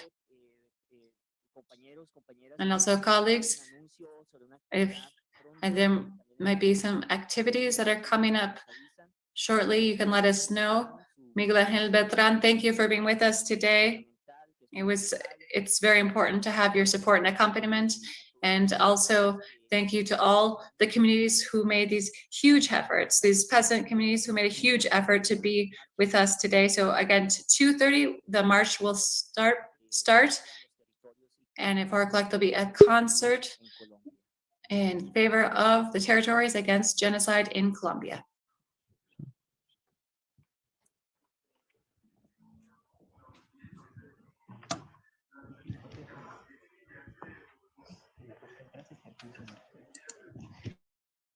En la parte de atrás de los cancioneros que entregaron está la letra de la canción para que todos. So you have the words on the information you received when you came into the tribunal.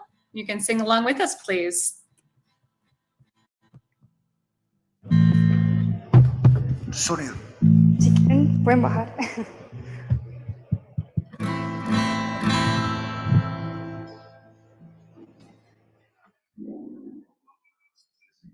Somos libres para conducir una investigación solemne e histórica sin la presión de razones de Estado o de otras obligaciones similares.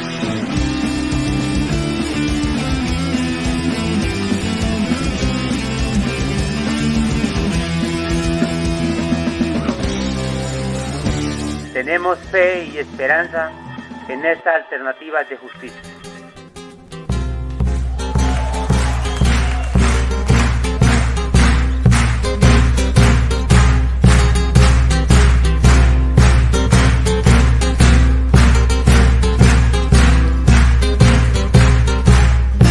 Que siga la lucha es para siempre.